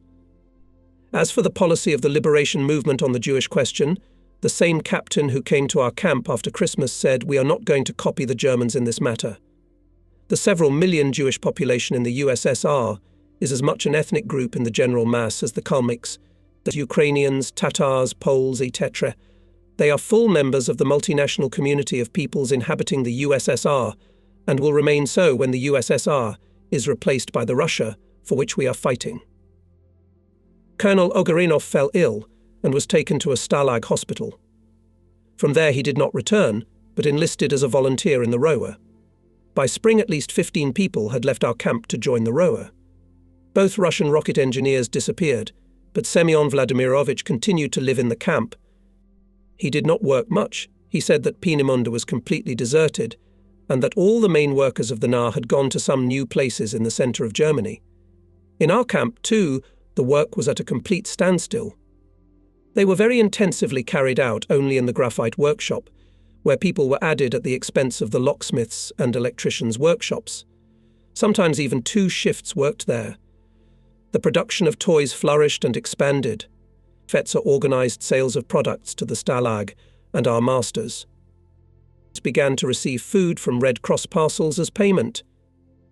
Fetzer explained that the Stalag had a stock of these parcels, confiscated by the German administration from those prisoners who for some crimes fell into the position of penalised, all within the framework of the Geneva Convention. We, of course, were not against it. Let the French be fined, and the Germans pay us for the toys with their parcels. American cigarettes, canned goods, dried fruit, and even chocolate appeared in the camp. Fetzer, apparently also nothing to do, he went home on vacation, brought home gifts and gave me a whole jar of strawberry jam. All day long he read or hung around the camp, and when I sometimes worked in his room in the evenings, he started endless arguments with me on all sorts of subjects, except, however, the ANR, the situation at the fronts, and the future of Germany. These subjects were taboo. One day he said that, with the permission of his superiors, starting next Sunday he would organise walks for groups of prisoners in the nearby woods, and suggested that Antonov and I, who had become Russian commandant after Colonel Ogarinov's departure, make lists of these walk groups. Sunday hikes into the woods became very popular. The group marched with an escort of 6 soldiers, under the command of Fetzer, who usually had a revolver strapped to his belt. They marched in formation, with songs. Several cosy glades were chosen. The soldiers of the convoy sat down on the perimeter, and in the glade frolicked prisoners. They read while lying on the grass, played chess, checkers or cards, organised games, soccer, town, checkers, and generally enjoyed freedom. In general, we were now quite well informed about what was going on at the fronts. Anglo-American forces approached Rome. The Red Army liberated the Crimea and gradually squeezed the Germans out of Finland. Soviet divisions were on the borders of Poland. The Americans began to beat the Japanese. All this information came to us late, but still came. But when the Anglo-American forces under the overall command of American General Eisenhower landed on the shores of Normandy on June 6th, we learned about it on the same day. The Germans were excited and said it would be a second Dunkirk, but now none of those who had landed would be able to leave. Then the Führer took pity on them. Now they would all be destroyed without regret. Fetzer went somewhere, and I went to work in his office on purpose, in the hope that I could talk to Semyon and learn a little more. Semyon said that the Allies had thrown a huge force into this operation, deceiving the vigilance of the German defences, and that he thought it was unlikely to be a Dunkirk. As it happened, the Allies gained a foothold on the coast of France, and despite desperate German resistance, began to expand the territory they had captured. Fetzer arrived gloomy as a cloud. To my innocent questions, "How are you?" "What's new?" he bellowed fiercely. "Don't play dumb. You know what happened. So shut up and don't gloat." But on June 19th, 2 weeks after the Allied landings, a German newspaper, in large letters on the front page, reported Germany has begun to use weapons of retaliation. High-powered rocket shells, the Fa-1, from the mainland bombarded London, causing great destruction. England is in panic. The war has taken a turn. Now Germany has a terrible weapon and will take revenge on the British and Americans for the destruction of our cities and the killing of many tens of thousands of civilians. The hour of retribution has come. First England and then America will pay for their crimes. Numbers of this newspaper the Germans willingly gave us. Fetzer was a birthday boy. I told you. It's too early to write Germany off. The fact that those Italian pasta makers screwed us up doesn't mean anything. Germany is now back on her horse and holding the sword, he said with pathos in the blueprint. Germany is a historic place where geniuses of art and science are born. Wernher von Braun is one of them. We quickly concluded von Braun is nah, and we are part of it, and especially now when the parts for this weapon of retaliation, the Fa-1, are being manufactured in the graphite workshop.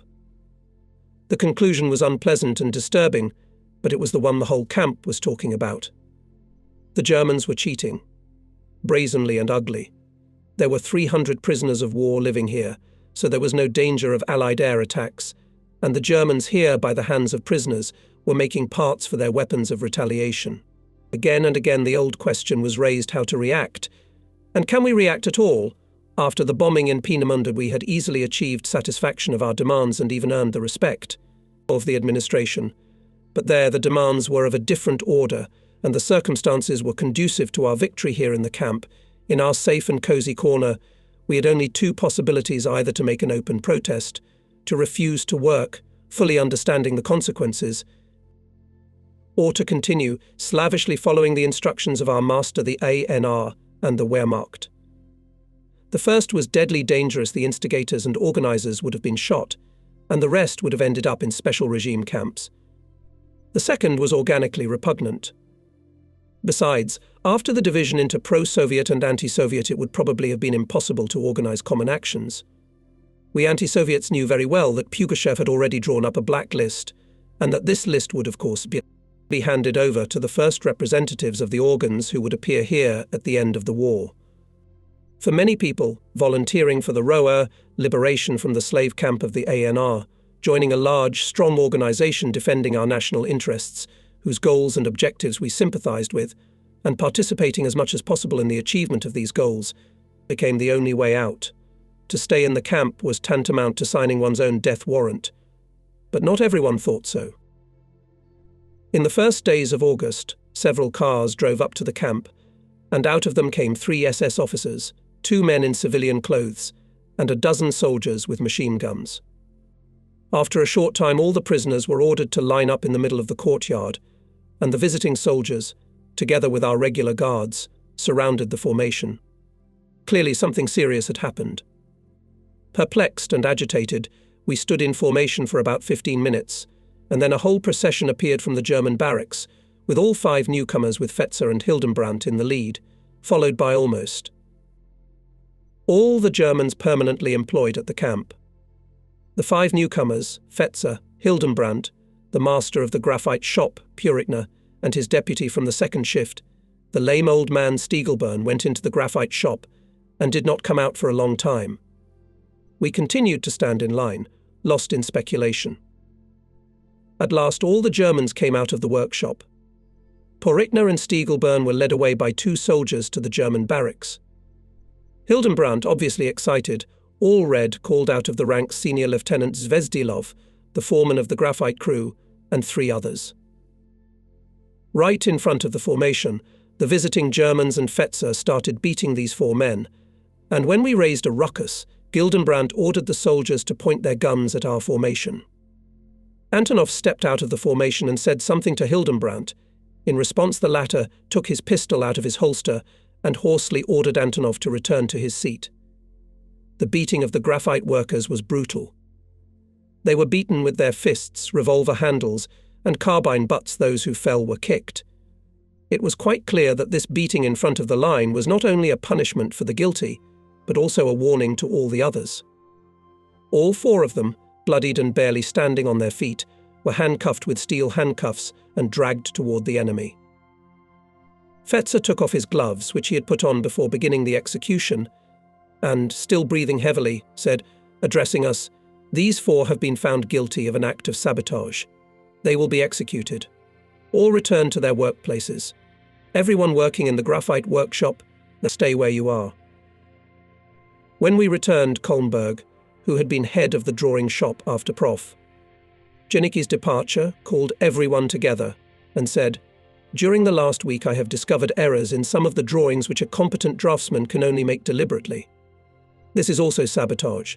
I will intensify the inspection, and you beware. See that some of you do not find yourselves in the position of your comrades from the graphite room." That day I was to work at Fetzer's in the evening, but I decided not to go. I did not want to meet Fetzer, who had taken a direct part in the beating of the graphite workers. But after supper a soldier came in with orders from Fetzer to report for work at once to his office. Sit down and work. The statements must be sent tomorrow to the office. I will not tolerate sabotage on your part either, Mr. Major. Angrily he said to me, and left the room. I finished my work, folded the papers, and was about to call a soldier to return to the camp, but Fetzer entered. "Sit down," he said.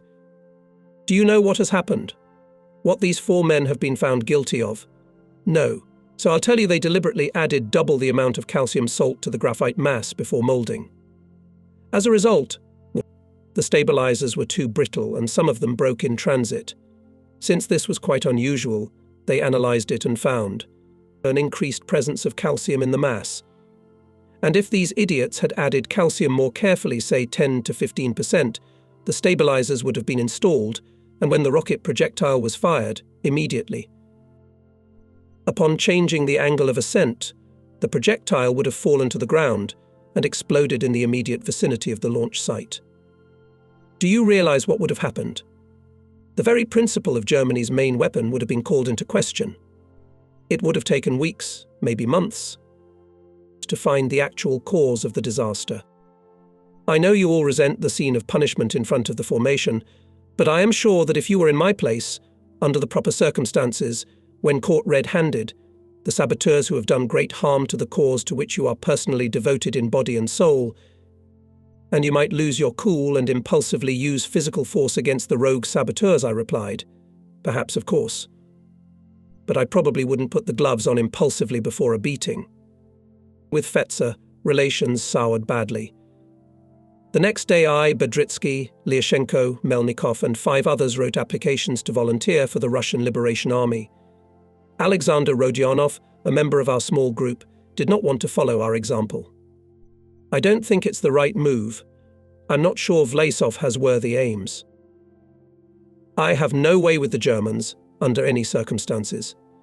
I must still consider how to proceed. When Fetzer learned that I was going to the Roa, he said to me, "I hope that if you and I meet outside the camp environment, we can maintain friendly relations and not turn into enemies." August in our camp was eventful. 3 days after the incident in the graphite room, the Germans arrested the head of the room where the graphite workers lived, Partog Captain Pugachev and Dr. Andriusha, as we called the paramedic in charge of the first aid station and the hospital room. Antonov said that the arrest was made on the basis of data obtained during the interrogation of Zvezdilov and 3 of his comrades who had been beaten and taken away. On the night from Saturday to Sunday of the same week, there was again an escape from the camp. 2 graphite workers escaped from room No. 12, where Pugachev lived. The room was half empty. There were only 10 people living there, and after Pugachev's arrest there were 8 left. This happened in the following way. The barrack stood on supports, and the distance from the floor to the ground under the barrack was sufficient for a person to crawl through. Each room had a vestibule in which there was a parasha. The floor of the barrack was of 1 board, and to strengthen it was padded from below with a thick layer of a mixture of paper, sawdust, and shavings pressed into large sheets. The fugitives removed 2 narrow floorboards in the vestibule, cut them with something very sharp, cut through the layer of reinforcement, and crawled to the wire. There, as in the escape from the drawing room, they cut the bottom row of wire and took off toward Wolgast. The 2 fugitives, young clappers, spoke German pretty well. Both were Odessians and great pals. It was interesting and mysterious whether they ran away in the same underwear, or whether they had clothes stashed away somewhere. All their uniforms, including their shoes, they had left behind. It had rained heavily since the evening, and a thunderstorm had played out during the night. Any footprints they might have left were washed away by the rain. The guards, both inside and outside the camp, were hiding somewhere from the rain. The conditions were perfect for a daring escape. The fugitives were not caught. The commotion in the German administration was great. Von Brunty arrived, with him some other officers and civil servants. The remaining 6 were interrogated for a whole day, and some of them were beaten up. Then all 6 of them were put in the punishment cell for a week. The punishment cell has been used for its intended purpose very rarely in the camp so far. A couple of times the residents were put there for 1 or 2 days as punishment for minor offences, stealing from the workshop, disobeying the foreman, or other such violations of camp discipline. Now 6 people were squeezed into the small room, measuring 2 by 3 meters. No matter how much these unfortunates swore that they had seen and heard nothing, no matter how much they proved to the Germans interrogating them that the mere fact that they had not run away, but remained in the room, testified to their innocence, they were punished, and punished very severely. 6 people in a small concrete sack with an iron roof and a narrow window over the concrete floor at a temperature outside of 40 degrees Celsius. Inside the punishment cell the temperature was much higher. The unfortunate prisoners were literally suffocating in their confinement. They told me later that they took turns lying down on the floor, pressing their faces against the slit under the door to catch their breath. The regime was very strict. They were fed twice a day, in the morning a mug of ersatz coffee and a tiny piece of bread, and at noon 3/4 liter of soup. That was it. They took them to the restroom early in the morning, even before the rising signal, at 2 o'clock in the afternoon and again at 7:30 in the evening. The rest of the time they steamed in a concrete cauldron, suffocating from the heat and their own fumes. The floor of the punishment cell was completely wet with their sweat. They were not even given extra water. A sentry stood in front of the door of the punishment cell all day and night, and when they were taken to the restroom, the soldiers inspected it beforehand and did not let anyone get close to it. The question immediately arose how to organize any transfer of food and, most importantly, water to the prisoners. The most diverse, often fantastic proposals were debated and immediately rejected for impracticability. On the second day, as I sat in my room to draft, a brilliant idea occurred to me: a latrine. During lunch, I discussed my proposal with Antonov and others. The proposal was accepted immediately, and all the details of carrying it out were worked out. In the evening of the same day, the prisoners received their first transfer of food and water. The scheme I proposed was simple, convenient, and quite feasible. The latrine was a long single-pitched structure with a door at the end. On the left side there was a full-length elevated chest of drawers with 12 glasses, and on the right side there was a sloping chute. Several hooks were screwed in under the locker of the last point, which was forbidden to be used, and food bags and water kettles were hung from them. This was done as close as possible to the time when the prisoners visited the latrine, so that the gear would not be soaked by the stench. When everything had been decided and the food had been served, the prisoners were informed. As they were walking to the latrine, the bath attendant cleaning the corridor between the punishment cell and the bathhouse said, "Look under the last point." Those understood. With the first transmission was an instruction written on a piece of paper: all packaging and empty dishes hang back on the hooks, so that nothing can be seen from the outside. This system worked without fail for the entire week of the sit-in. When the arrested were released, they said that only the morning gear, which had been on the hooks under the wheelhouse all night, had failed badly. Nothing. Prisoners have eaten such things. Thanks. 5 sat out the whole term. Only one of them was let out after 3 days. He passed out from the heat. When everything was over, in a conversation with Antonov, my father marveled at the endurance of the Russian soldier in such difficult conditions. With the disappearance of Pugachev from the camp, the councillors seemed to quiet down, but not for long. They quickly found their successors. Too quickly the Germans were retreating in the east. The front was near Warsaw. My relations with Fetzer had frozen. He sometimes tried to bring them back to more friendly, but every time I remembered his calmly angry face, squinted eyes and gloves, which he pulled on his hands before beating Zvezdilov and his comrades, and he withdrew. The Sunday walks continued, however. The graphite workshop was suddenly closed. 3 trucks with trailers arrived. All the equipment was dismantled, loaded onto cars and taken out of the camp. The electrical workshop was running at a quarter load in the drawing room ... reading books. The camp had obviously lost its importance. It was far away from the ANR Directorate, which had moved somewhere new. The population of the camp had also decreased considerably. Now, by mid-August, there were less than 200 people left. Arrests, escapes, and the departure of volunteers to the ROO made the proportion of pro-Soviets in the camp increase, and in parallel, the relations with the camp administration deteriorated.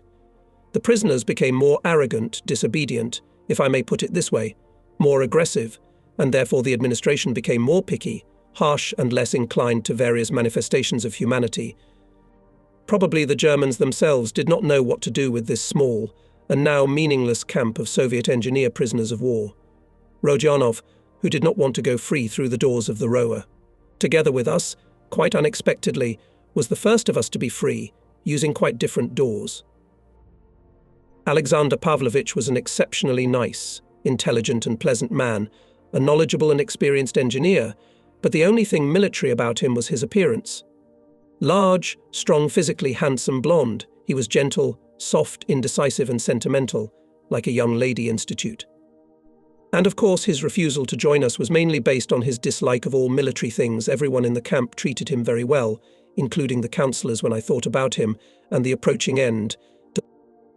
I was sure that he would sit until that end and perish somewhere in the Siberian camps, which are probably already being prepared for our brother traitors and traitors who dared to break their oath and surrender alive. One day Semyon came to me in my workroom in the drafting room and told me that some German woman, young and beautiful, not exactly an acquaintance, not exactly a distant relative, had come to see Frolik, and that she was very interested in Rodionov. And her name was Elsa, and she spoke Russian without any accent. That's how it began. When I chose the moment to tell Alexander about it, he almost fainted from surprise. It turned out that this was the same cousin, who had bailed him out of captivity in Riga, and then facilitated his transfer from the special regime camp on the island of Rugen to us, in Wolgast. And the most interesting thing was that she was not his cousin at all, but his wife, not married, not registered, but his wife. The purpose of her coming to Wolgast soon became clear. She wanted to steal her Alec, as she called him, from captivity. The seeming absurdity of this lady's desire soon turned into an almost 100% chance of success. When Semyon, who often met Elsa in the house of Frolik, where his unmarried wife Shura also lived and worked, told me in detail the escape plan Elsa had worked out, I was struck by its simplicity, its almost complete safety, and its unconditional attainability. According to this plan, on one of the next Sundays during a walk in the forest, Elsa would be waiting with a car and a faithful man, the chauffeur, in a certain place on the road, passing near one of our favourite glades, and hidden from view by a thicket of tall bushes. Rodionov will need only a few minutes to get out through the thicket to the road unnoticed by Fetzer and the soldiers of the guard. This must be done at least 45 minutes before the end of our walk. Thus, when Rodionov's disappearance is discovered, he will already be at a distance of 35 to 40 kilometers from Wolgast, on his way to the estate of Aunt Elsa, located somewhere in Württemberg. In the truck loaded with carrots, Rodionov has already made a camouflaged hiding place for him to stay during the journey. If by the time Rodionov reached the road, Elsie's truck was not there for some reason, Alex should return to the clearing in peace. Success depended only on precise coordination of actions mine and Rodionov's in the camp and during the walk, and Elsa's and her drivers on the road in the forest. Only 4 people, and Rodionov himself, were to know about the escape and its preparation. In the camp, me and Semyon, and on the outside Elsa and her trusted chauffeur. Semyon and I liked the plan, and we enthusiastically agreed to assist in its realization. This plan had the main things that could ensure success outside help, fast and reliable transportation, and a place where the fugitive could be hidden indefinitely. When I told Rodionov himself about the forthcoming kidnapping of the captive Rodionov, he at first resolutely refused for fear of failure and subsequent return to the special regime camp. The memory of almost a year's stay in such a camp left a deep trace in Alexander's psyche. It took a lot of effort to finally get his consent to the realization of Elsa's plan. At his inertness, which he himself recognized, he would certainly, at the end of the story, would be in the hands of the NKVD, and then he would be forever separated from Elsa, whom he apparently loved very much, and would die in Soviet prisons. My entreaties and proofs, Elsa's frequent notes brought to him by Semyon, succeeded. The escape was set for the last Sunday in August. It turned out that the circle of conspirators had widened. Elsa had initiated Vera into her plan. They had become friends from the very first days of Elsa's stay at Frolich's. For Semyon and me, the whole story of Rodionov's escape became a challenge to the Germans in general, and to Fetzer in particular. To steal one of the prisoners from under Fetzer's nose, and to steal it so that no trace of it remained, was extremely tempting, especially as the risk, after all, was not great. On the day of the escape, I was to ensure that Rodionov was in the group of walkers, at a certain moment to give a sign to Rodionov, and when he moved to the bushes separating the clearing from the road, to organize a diversion, and distract the general attention, including Fetzer and the soldiers of the guard. For the diversion, I decided to sacrifice for a couple of days my friendly relations with Bedritsky and to cause an explosion of his temperament. I, of course, was very worried when finally after lunch the command sounded, "Everyone who is on a walk, go to the gate." We went out, lined up in a column of 2 people. As usual, in front went Fetzer and me. In order to come to the right clearing, I immediately started some very philosophical argument with Fetzer, knowing that he would get into excitement, would not pay attention to the road, and in fact the whole group would be led by me. Everything turned out exactly according to the plan thought out and memorized. At exactly the appointed time, Rodionov came to the bushes, went a little deeper into the thicket, pretending that he was fulfilling his natural needs, and then began to break branches with leaves brightly coloured in autumn colours and put them in a bouquet. This moment was determined to be exactly 3 o'clock in the afternoon.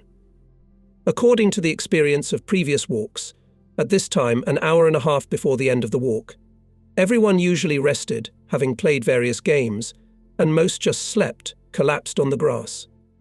Fetzer was always asleep at this time. The escorts were also dozing, sitting in their seats. I heard the double honking of a car on the road. Invisible from the clearing, it was nothing unusual, as cars sometimes travelled along the road from Wolgast to the fishing village on the bay. A double honk indicated that Elsa and her car were waiting. I rose from my seat. Rodionov's head disappeared into the bushes. 2 steps, and I, as if by accident, stepped on the arm of the sleeping Bedritsky. When he indignantly swore, I did not apologize, but on the contrary scolded him. The enraged Bedritsky rushed at me with fists. I took a defensive position. To prevent a fight, everyone jumped up from their seats and rushed to separate us. From the road came the noise of a passing car, In the heat of the scandal, no one paid attention to it. Woke up Fetzer calmed Bedritsky and me, reproaching us for lack of restraint. I apologized to Bedritsky, but he pouted and laid down on the grass again. So did I. At 4.30 Fetzer commanded formation. Rodionov had disappeared. At first we thought he had fallen asleep in the bushes, began to look for him, then some suggested that maybe he was sick. Rodionov, according to the plan, imitated unwell for several days in a row. Everyone was perplexed. No one could assume that the soft, indecisive, often lethargic and apathetic Sasha Rodionov had run away. Some speculated that maybe Rodionov himself had returned to the camp. He was certainly not in camp. All our group was locked up in one room immediately after arrival, and almost until morning they were summoned for interrogation one by one. In the dining room there was a whole commission headed by an SS officer who had arrived urgently from Peenemünde. Some were released after interrogation to the living quarters, others were interrogated several times. That night I was summoned for interrogation 3 times. The story of Rodionov's disappearance was the main topic of conversation for several weeks. Now Rodionov was endowed with some special qualities.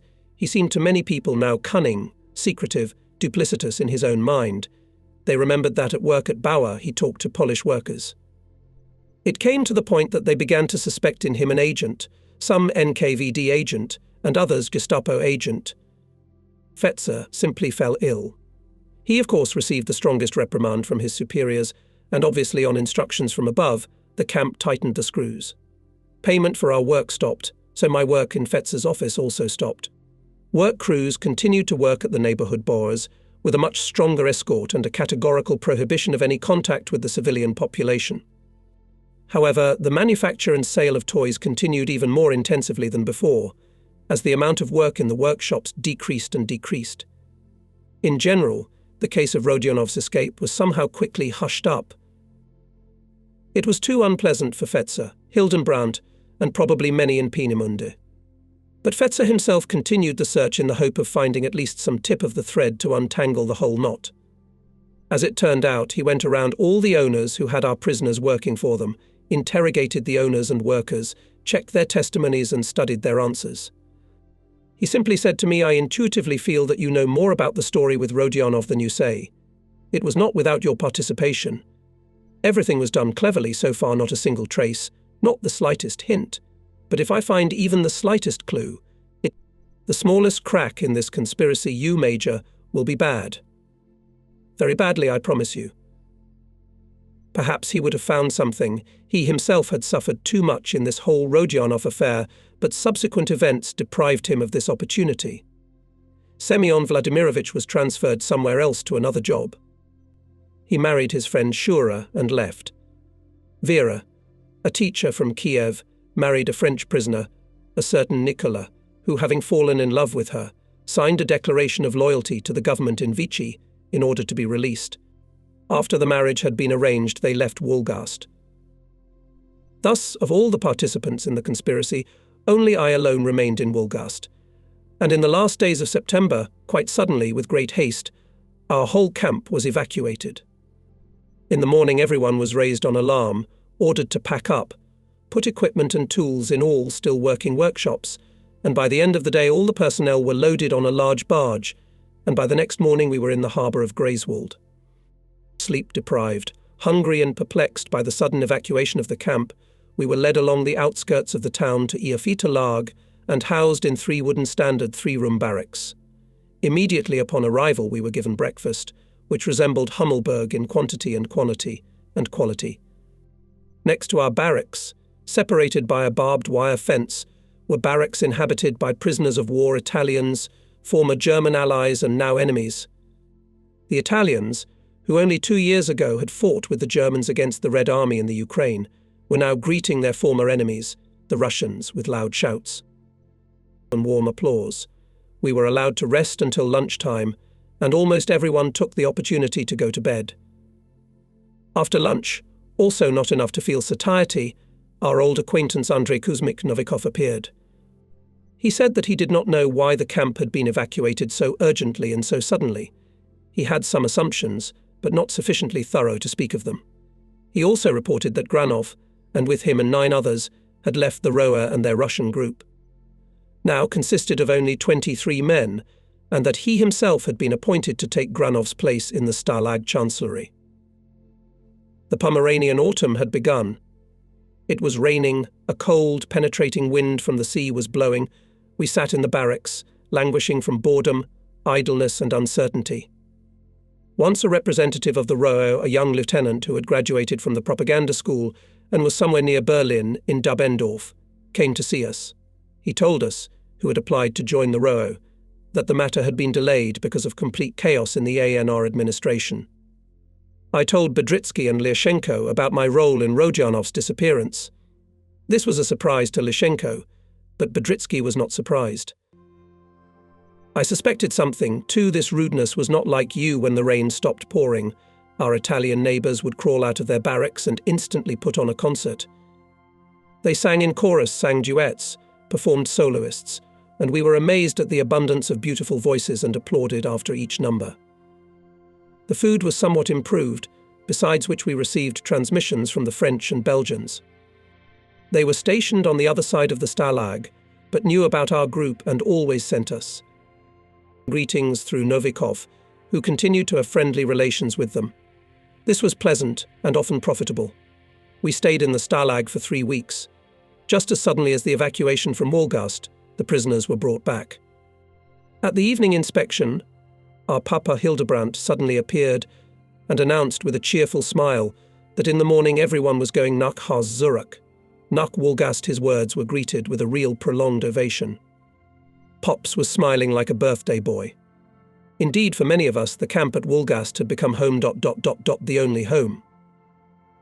In the morning, after breakfast, our entire convoy went to the main yard of the Stalag, where tarpaulin-covered trucks and an escort unit headed by Hildebrandt were waiting. Just as 2 years ago, on the day of the arrival of our small group of engineers from Hammelburg, it was raining, and a large red flag with a white circle and a black swastika was wetly streaking under the gusts of wind on the mast. Before the loading began, another of our old acquaintances, Sonderführer Zeichelmann, appeared and called me Bedritsky, Lyashenko, Melnikov and 3 other men out of the ranks. We were taken inside the administration building, placed in a large room and informed that we were all authorized to join the Russian liberation army, and that from that moment on we were no longer prisoners. Zeichelmann made a whole speech in which he expressed his pleasure that we were now comrades in arms and said that he hoped that soon we would be able to return to our families and people as victors and liberators of our country. Then he added that we should leave for this very Labendorf with a 1.30 train and that we would be escorted by 2 soldiers and 1 non-commissioned officer. This is not a convoy, it is for your convenience and safety, for you do not know the road, the language, and are dressed strangely for an independent journey. Zeichelmann took away our number cards, and I was no longer POW 7172. So we had crossed the line. Everyone sat in silence, and each in his own way, though with a great deal of commonality, experienced this moment. Until that day we had all been Soviet citizens, loyal or not, adherents of the Bolshevik system or oppositionists, shouting hurrah to Comrade Stalin or only opening our mouths for camouflage. But we had all been Soviet, and now we had become soldiers of the new Russian army, anti-Soviet allied, for the purpose of overthrowing communist power to Hitler, with Hitler against Stalin. And there is, and can be no return to the past. For this moment I like, of course. Others had been preparing myself for the whole of the last year, but still, when the moment came, it was necessary to live it. The choice had been made, and the consequences of the choice were more than unclear. In fact, we who had declared our voluntary desire to join the ROO knew very little about the size and strength of this organization, about the actual framework of relations between Azov's headquarters and the German command, and about many other things that determine the position of an officer in a Russian army organized in the territory of the enemy Soviet Russia for the purpose of overthrowing its government. One intelligent and good man who worked in the drafting office, upon learning of my decision to go to the ROE, said to me, "One must be driven to the point of despair to consciously make a choice between an external enemy and an internal enemy in favor of the external one. I personally cannot do this. although I know what I will have to endure if I live to the moment when I again find myself in the hands of the internal enemy. For myself, I decided otherwise. We, in our little friendly group, had long ago come to the conviction that for the Russian liberation movement, hence for the Roa and for us as well, there could be only two variants of the finale in this whole world drama. The first, the Germans will be able to suspend the Red Army offensive for a time sufficient to organize and arm a dozen Roa divisions, and their appearance at the front will turn the war between Germany and the USSR into an internal civil war. The right propaganda of ideas and the right policy of the Roa in contact with the Red Army units and the population should have provided a decisive turn of events and lead the country to liberation from the yoke of communism. Fears that Hitler's Germany would be the dominant force in shaping Russian life after the fall of the Soviet system seemed ridiculously ridiculous to us, simply from a comparison of the size of the territory and population of these two countries. That, if we take the concept of Russia in geographical terms, the second variant of the end with the defeat of Germany, a strong, organized, armed, cohesive and anti-communist Russian army became a natural ally of the Western democracies in their future struggle against Soviet totalitarianism. Such a post-war war seemed to us quite inevitable. Everything we knew about the political systems of Great Britain, and especially the United States, ruled out the possibility of post-war compromises between Stalin on the one hand and Roosevelt and Churchill on the other. The unnatural alliance of capitalist democracies with communist absolutism in our understanding was simply forced, purely military and only a tactical device. At that time, at the end of 1944, we not only did not envisage the third option, but also did not suppose its possibility. We knew nothing about the Tehran Conference. The Yalta Conference had not yet taken place, and nothing foreshadowed the future capitulation of the leaders of the West to the tyrant of the East, with the transfer of half of Europe into his power and the extradition to death of millions of anti-communists. One way or another, we had chosen our path, embarked on it, and could now only follow it to whatever end. At 1:30 in the afternoon, our seven, two very old soldiers and a lame young non-commissioned officer were placed in a compartment of a wagon and drove to Berlin. To the Roa. To our escorts, we continued to be mere prisoners. Even to the restroom, one of the soldiers escorted us. All three of them were frowning, tired, preoccupied and silent, and in this they did not differ from other Germans. In the mass of the people, too, the smiles and laughter had disappeared. Everyone spoke with serious faces, in a low voice. I remembered how one Italian prisoner, who had been on the Russian front in 1942 and was now sitting behind the wire in Stalag Greifswald, told me all Europe hates Germans, Hitler, Nazism and all of Germany. Germans know this and understand the reasons for this hatred. But the fear of the coming wave of communism is also shared by almost all European peoples. We were supposed to arrive at Labendorf by 7 o'clock in the evening, but on the way the train was stopped twice because of air raid alarms. We arrived at the gate of the Roa camp, through the dark streets of the small town, illuminated by blue lamps in deep caps, after 10 o'clock. We were received at the gatehouse by the officer on duty and taken to the kitchen, where we were given dinner, and then the whole group was taken to a half-empty room in the barracks and offered to rest. The officer who met us said that we were free until morning, and that in the morning, after breakfast, we should go through the reception committee, receive our allowances, uniforms and assignments. During breakfast in the common dining room, our group, standing out among the masses with its still captive garb, did not attract much attention. It was a common phenomenon here. More and more former prisoners of war and Roa volunteers were arriving. I learned that Ogarinov and Granov were working at Vlasov's headquarters, and that others from our camp in Wolgast had already been assigned to the 1st and 2nd Divisions. We were also told that on July 20th there was an attempt on Hitler's life, but it was unsuccessful. He got off with a few scratches and a fright, but here in Dabendorf there was panic, because the connection between the group of German officers who organized the assassination attempt and those who promoted the ideas of the Roa was suspected at the top. Vlasov himself and General Trukhin, the camp commander at Dabendorf, were hidden somewhere for the time being until the storm subsided.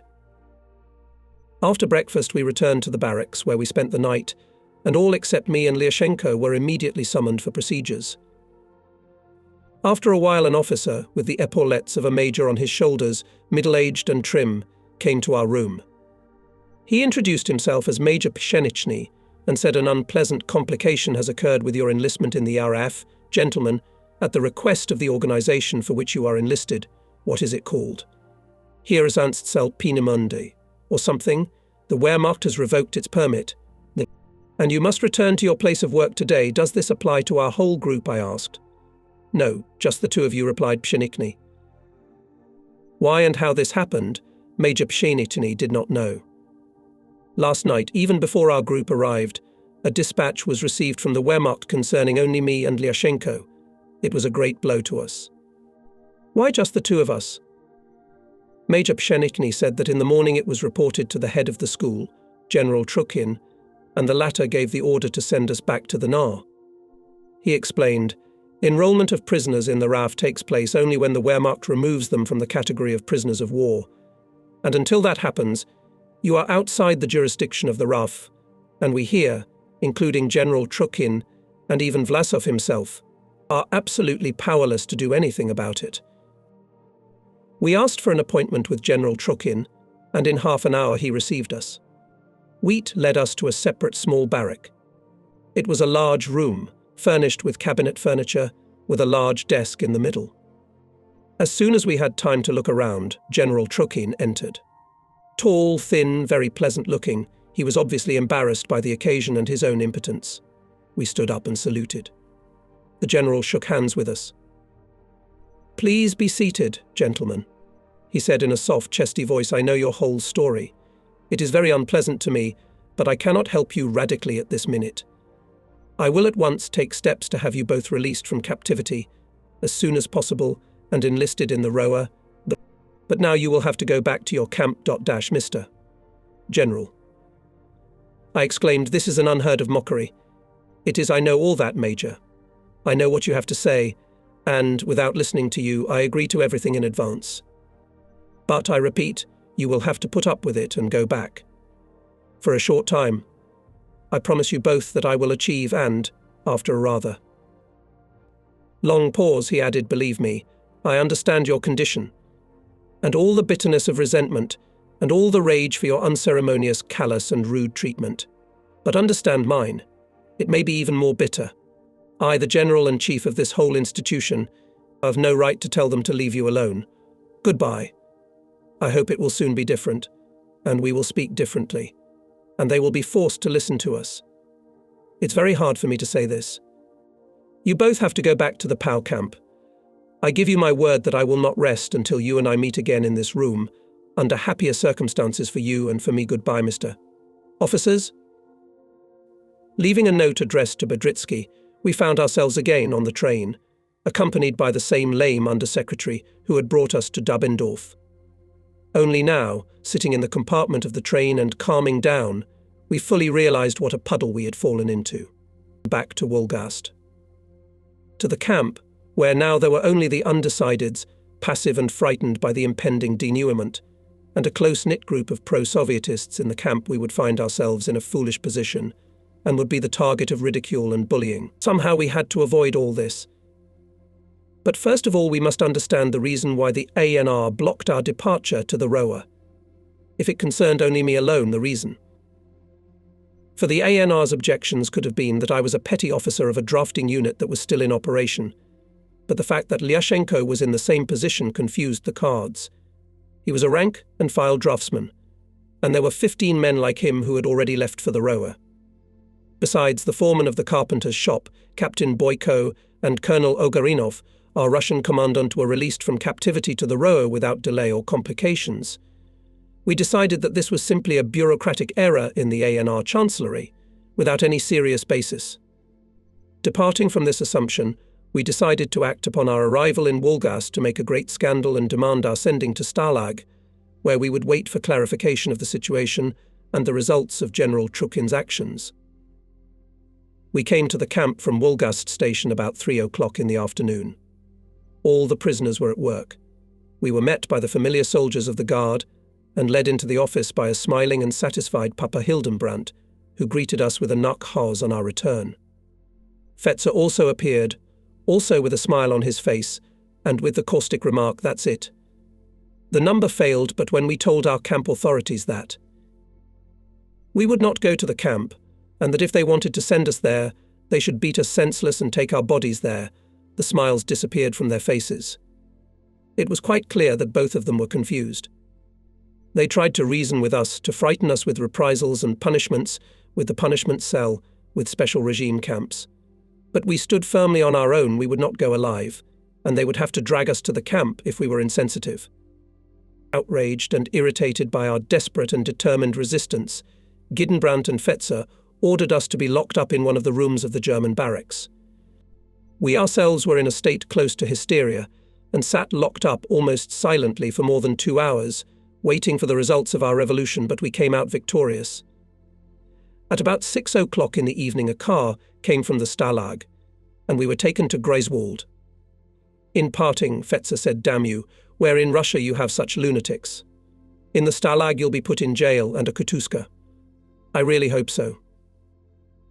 But we were not put in the kutuska. Instead, we were led to an empty barrack. We found ourselves in a room with 16 empty beds, a couple of tables and a dozen chairs, and a row of standard individual lockers against the wall. And not a single person. A German soldier brought us dry evening rations, a decent jug of coffee, and locked us up until morning.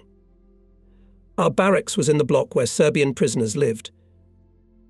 In the morning at 7:30 a non-commissioned officer came and said that we would receive our rations in the neighbouring barracks where the Serbs lived. Relations with the Serbs quickly improved. This group had been in captivity since the beginning of the war and had settled in very well. They all received Red Cross parcels, and their camp rations were not fully utilised, so Lyashenko and I could eat as much as we wanted. But as for the Red Cross delicacies, the Serb brothers were stingy and rarely offered treats. They were generally rather primitive people, little interested in what was going on outside their little world, and spent their time in a kind of ball game or in endless quarrels and swearing among themselves, but rather unkindly. A non-commissioned officer who came to see us in the morning turned out to be the chief of the Serbian bloc. He said that after lunch he would come for us and take us to the Sonderführer at the Stalag office. And indeed, after 1 o'clock the non-commissioner appeared again and took us to the very office where all our 7 rower volunteers had only 2 days before received congratulations on the occasion of their release from captivity and the beginning of their careers in the army of General Vlasov. We were met by Zeichelman. In a long, very rambling speech he apologized for the misunderstanding and justified it. But it is all absolutely nothing. For a short while you will both stay in the Stalag while the paperwork is finalized, and you will go to your assignments. Absolutely sure. But you will wait a few days, and so you won't be bored. You'll be helping me with the library of Russian books. It will be absolutely interesting for you. The word absolutely was obviously a favorite word in the Sonderführer's vocabulary. It was absolutely interesting. There was nothing to help. Zeichelman gave us no work. We were absolutely free and read. There were quite a few books, and many were unknown. For the first time in my life I began to read the Bible. Then I read white emigre literature translated from German magazines, freshly published political pamphlets of the Roa and German propaganda publications in Russian. The fame of the 2 Russian officers who had agreed to collaborate with the Germans spread quickly through the camp. The Serbs, in whose block we lived with Lyashenko, were rather indifferent to it, but the French and Belgians reacted much more sharply. The way from the Serb block to Zeichelman's office was along the fence, enclosing the part of the camp where the French and Belgian prisoners lived, and every time Lyashenko and I passed by, we were insulted and scolded. It was always very unpleasant. In all probability, the French were told about us by Russian prisoners working in the camp chancellery and maintaining very friendly relations with the Franco-Belgian bloc, not without mercantile interests. Now the clerks were very reserved towards us. And here the German defeat in the war was approaching. The pole of power had shifted compared to the time when in 1942 a group of draughtsmen stopped here for a few days on their way to Wolgast. Things were different then. Then it was still Heil Hitler, now it was Long Live Stalin. Lyashenko perceived this hostility of the French and Belgians very painfully. He even sometimes stopped at the fence, trying to explain the situation. Come on, Igor Petrovich. They will not understand our motives, I calmed him. They are people from another planet. For all these boys, everything is very simple. The Germans are their enemies. The defeat of the Germans is the victory of their countries. It is the return of each of them home, to the familiar life, to familiar conditions, to loved ones, to everything that they love, respect and appreciate. For us, the victory of our country is the triumph of Stalin and all that we hate. For us it is shame, possible death, and great grief for all our loved ones. And just for opening our mouths and daring to say that we disagree with Stalin. To these nice Frenchmen and Flemishmen, we are traitors, collaborators and traitors. We are splinters. We are against their military ally, the Red Army, whose successes they applaud, and this they can neither understand nor forgive us. We are against Stalin, and therefore, ridiculous as it may seem, we are listed as enemies of Roosevelt and Churchill, along with all the Germans. We know that we are also against Hitler. They don't know it and can't understand it. In fact, we are their most loyal and faithful allies, but they will find that out much later. Yes, we're the splinters. And back in the camp of the perishing Lyashenko agreed.